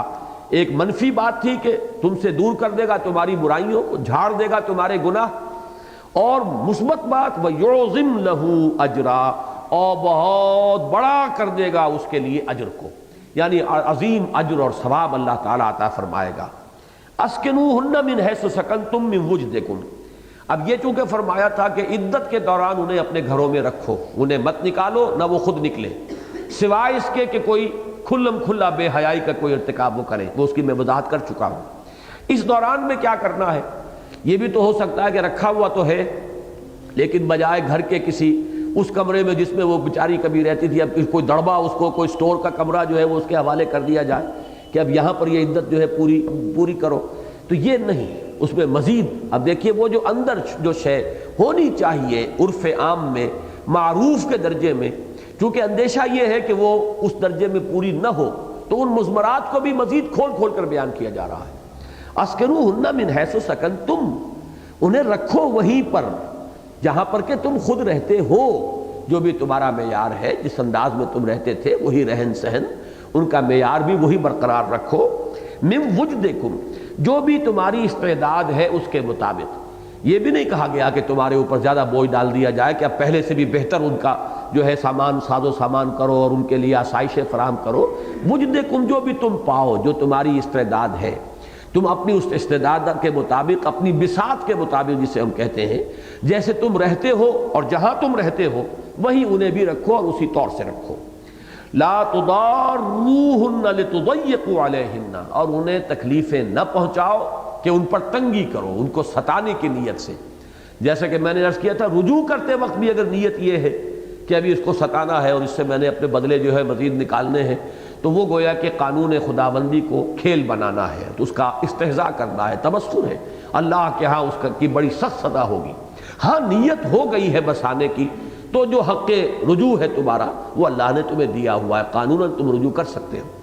اسی طرح یہ نہیں کہ انہیں رکھو تو صحیح لیکن انہیں ضرر پہنچانے کے لیے، تکلیف پہنچانے کے لیے، ان پر زندگی تنگ کرنے کے لیے، لِتُضَيِّقُوا عَلَيْهِنَّ، ضیق کہتے تنگی کو، جیسے کہ ایک جگہ آیا ہے وَلَقَدْ نَعْلَمُ أَنَّكَ يَضِيقُ صَدْرُكَ بِمَا يَقُولُونَ، اے نبی ہمیں خوب معلوم ہے کہ جو باتیں یہ لوگ کر رہے ہیں کفار اور مشرکین آپ کے بارے میں، کبھی کہہ دیا ساحر ہے، کبھی کہہ دیا شاعر ہے، کبھی کہہ دیا مسحور ہے، کبھی کہہ دیا مجنون ہے معاذ اللہ، تو اس سے آپ کا سینہ بھجتا ہے، وہ ضیق کہتے ہیں تنگی کو۔ تو فرمایا وَلَا تُضَارُّوهُنَّ لِتُضَيِّقُوا عَلَيْهِنَّ، انہیں تکلیفیں مت پہنچاؤ، ضرر نہ پہنچاؤ انہیں، ان کو تنگ کرنے کے لیے۔ وَإِن كُنَّ أُولَاتِ حَمْلٍ، اور اگر وہ حاملہ ہوں، فَأَنفِقُوا عَلَيْهِنَّ، تو ان پر خرچ کرتے رہو، ان کا نان نفقہ تمہارے ذمہ ہوگا۔ یہ اس لیے خاص طور پر کہا ہے کہ ہو سکتا ہے حمل کی مدت تو اب 8 مہینے پڑے، ایک ہی ماہ کا حمل تھا، تو ایک طبیعت میں تنگی آتی ہے کہ اب میں نے طے بھی کر لیا ہے، طلاق دینے کا فیصلہ بھی ہو گیا ہے، اب یہ 8 مہینے جو ہے یہ خامخواہ میرے اوپر ایک چٹی ہے، ایک مصیبت ہے، میرے اوپر ایک خامخواہ کی ذمہ داری ڈال دی گئی ہے۔ تو فرمایا نہیں، وَإِن كُنَّ أُولَاتِ حَمْلٍ فَأَنفِقُوا عَلَيْهِنَّ، تو ان پر خرچ کرتے رہو، ان کا نان نفقہ تمہارے ذمہ رہے گا، حَتَّى يَضَعْنَ حَمْلَهُنَّ، یہاں تک کہ وضع حمل ہو جائے اور وہ اس سے فارغ ہو جائیں۔ فَإِنْ أَرْضَعْنَ لَكُمْ فَآتُوهُنَّ أُجُورَهُنَّ، پھر اب اگر وہ تمہارے لیے دودھ بھی پلائیں، اس میں دیکھیے بٹوین دی لائنز یہ بات ثابت ہو رہی ہے کہ اولاد تو اصل میں باپ کی ہوتی ہے، لیکن یہ کہ اگر ماں دودھ پلاتی ہے، مطلقہ وہ دودھ پلاتی ہے، تو گویا کہ تمہارا کام کر رہی ہے۔ فَإِنْ أَرْضَعْنَ لَكُمْ، اگر تمہارے لیے وہ دودھ پلائیں اس بچے کو، فَآتُوهُنَّ أُجُورَهُنَّ، تو اس کا اجر، اس کا بدلہ انہیں دو۔ یعنی یہ کہ ظاہر بات ہے کہ اس کی انرجیز، اس کی قوت،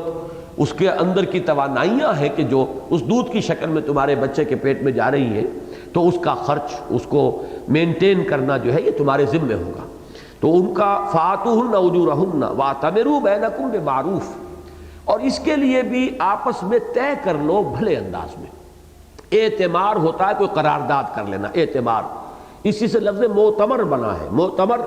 جہاں پر کہ مشورہ کیا جائے اور جہاں پر کہ لوگ جمع ہو جائیں، تو معتمر عالم اسلامی یہ ایک آرگنائزیشن جو بنی تھی کسی دور میں تو بڑا اس نے کام کیا تھا، اب تو خیر وہ ایک صرف نام ہے کہ جو چل رہا ہے، لیکن یہ کہ معتبر کے لفظ کو پہچانیے، اسی سے یہ اعتمار جو ہے امر سے باب افتعال بنا اعتمار، تو آپس میں مل جل کر کوئی بات طے کر لینا، تو یہ ہے کہ باہم قرارداد ہو جائے کہ کتنا ماہانہ خرچ جو ہے جب تک کہ بچے کو دودھ پلا رہی ہے وہ مطلقہ، اس کو کتنا ماہانہ خرچ دیا جائے گا، یہ بھی معروف طریقے پر، یہ نہیں کہ آدمی جو ہے وہ خوب مالدار ہے لیکن اس معاملے میں وہ انتہائی بخل سے کام لے، یہ بھی نہ ہو کہ ایک شخص اگر غریب ہے تو اس کے اوپر خام خواہ کا بہت زیادہ بوجھ اور تاوان ڈال دیا جائے۔ ظاہر بات ہے کہ اگر وہ اس کے گھر میں ابھی رہتی تو جو اس کا سٹیٹس تھا اور جو اس کی بساط تھی اور اس کی مقدرت تھی اسی کے مطابق اس نے خرچ کرنا تھا، لہذا معروف کا لفظ لایا گیا، بھلے طریقے پہ معقول انداز کے اندر تم معاملہ طے کر لو۔ وَإِن تَعَاثَرْتُمْ فَسَتُرْضِعُ لَهُ أُخْرَى، اور اگر تم زدہ میں آ جاؤ، تمہارے مابین جھگڑا ہو جائے، کوئی معاملہ طے نہ ہو پائے اور غصہ بہت زیادہ ہو ایک دوسرے پر، تو پھر یہ ہے کہ پھر کوئی اور عورت سے اس کو دودھ پلوایا جائے، پھر کوئی اور اسے دودھ پلائے۔ لِيُنْفِقْ ذُو سَعَةٍ مِّن سَعَتِهِ، چاہیے کہ خرچ کرے وسعت والا۔ لِيُنْفِقْ یہ فعل امر ہے، کیونکہ امر غائب جو ہے وہ اسی شکل میں بنتا ہے، لام شروع میں لا کے۔ لِيُنْفِقْ ذُو سَعَةٍ مِّن سَعَتِهِ، چاہیے کہ خرچ کرے صاحب وسعت، وہ اپنی سعت کے مطابق، اپنی وسعت کے مطابق، من سعتہ، اگر اس کو اللہ نے کشادگی دی ہوئی ہے رزق میں تو اسی طریقے سے وہ اپنی اس مطلقہ سابقہ بیوی کے لیے جبکہ وہ اس کے بچے کو دودھ پلا رہی ہو تو کشادہ دلی کے ساتھ وہ اس پر خرچ کرے۔ لِيُنْفِقْ ذُو سَعَةٍ مِّن سَعَتِهِ وَمَنْ قُدِرَ عَلَيْهِ رِزْقُهُ فَلْيُنْفِقْ مِمَّا آتَاهُ اللَّهُ، اور جس پر رزق تنگ کر دیا گیا ہو۔ اصل میں لفظ قدرہ جب آتا ہے تو یہ جب ناپ تول کر دینے کے معنی میں ہے، جیسے راشن ہوتا ہے، راشن ناپ تول کر ملتا ہے، وہ ظاہر بات ہے کہ وہ کھلا نہیں ہوتا کہ جتنا چاہیں آپ لے لیں اور اس کے اندر فراوانی ہو۔ راشن جب بھی ہوگا تو وہ تو ایک اندازہ مقرر کر دیا جائے گا کہ اتنے میں ایک آدمی کا گزارا ہو سکتا ہے، اتنی ہی وہ چینی کا راشن ہو یا آٹے کا راشن ہو ملے گا، تو یہ راشننگ ہے گویا، یعنی اللہ تعالیٰ جب کسی پر کچھ تھوڑا سا تنگی لاتا ہے تب بھی یہ گویا کہ راشن کے حساب سے دینا شروع کر دیتا ہے۔ تو جس کو راشن مل رہا ہو سامان، جس کا اللہ کی طرف سے نپاتلا مل رہا ہو، تو ظاہر بات ہے من قدر علیہ رزقہ فلینفق مما آتاہ اللہ، تو اسے چاہیے کہ خرچ کرے اس میں سے جو اسے اللہ نے دیا ہے، یعنی یہ وہی اسی کی شرح ہو گئی کہ وَأْتَمِرُوا بَيْنَكُمْ بِمَعْرُوفٍ، اس کی قرارداد ان تمام فیکٹرز کو سامنے رکھ کر خود کر لو، یا یہ کہ کوئی بڑے بوڑھے جو ہیں بزرگ ہوں وہ کر لیں، یا عدالت کے ذریعے سے بھی ہو رہا ہو تو وہ بھی پھر ان تمام چیزوں کو سامنے رکھ کر طے کریں۔ لا یکلف اللہ نفسا الا ما آتاہا، یہ اصول ہے جو سورہ بقرہ میں بھی آیا ہے، لا یکلف اللہ نفسا الا وسعہا، اللہ تعالیٰ مکلف نہیں ٹھہراتا کسی جان کو مگر اس کی وسعت کے مطابق، اور یہ وسعت اللہ ہی جانتا ہے کہ کس میں کتنی ہے۔ تو ایک تو ہے وہ اندر کی ہماری صلاحیتیں، وہ تو اللہ کے سوا کوئی نہیں جانتا، ایک ہے خارجی وسعت، وہ تو سب کو بھی نظر آ جائے گی، اس کا رہن سہن کیسا ہے، اس کی جو گزارا ہے کس انداز میں ہو رہا ہے، آیا کشادگی ہے یا تنگی ہے۔ تو اللہ تعالیٰ نے جیسے وہ باطنی طور پر جو استعدادات دی ہیں انہی کے حساب سے وہ محاسبہ کرے گا قیامت کے دن، اسی طرح اس دنیا میں بھی جو قانونی نظام شریعت وہ دے رہا ہے تمہیں، اس میں اس بات کو ملحوظ رکھا جائے گا کہ کس شخص کی کتنی وسعت ہے۔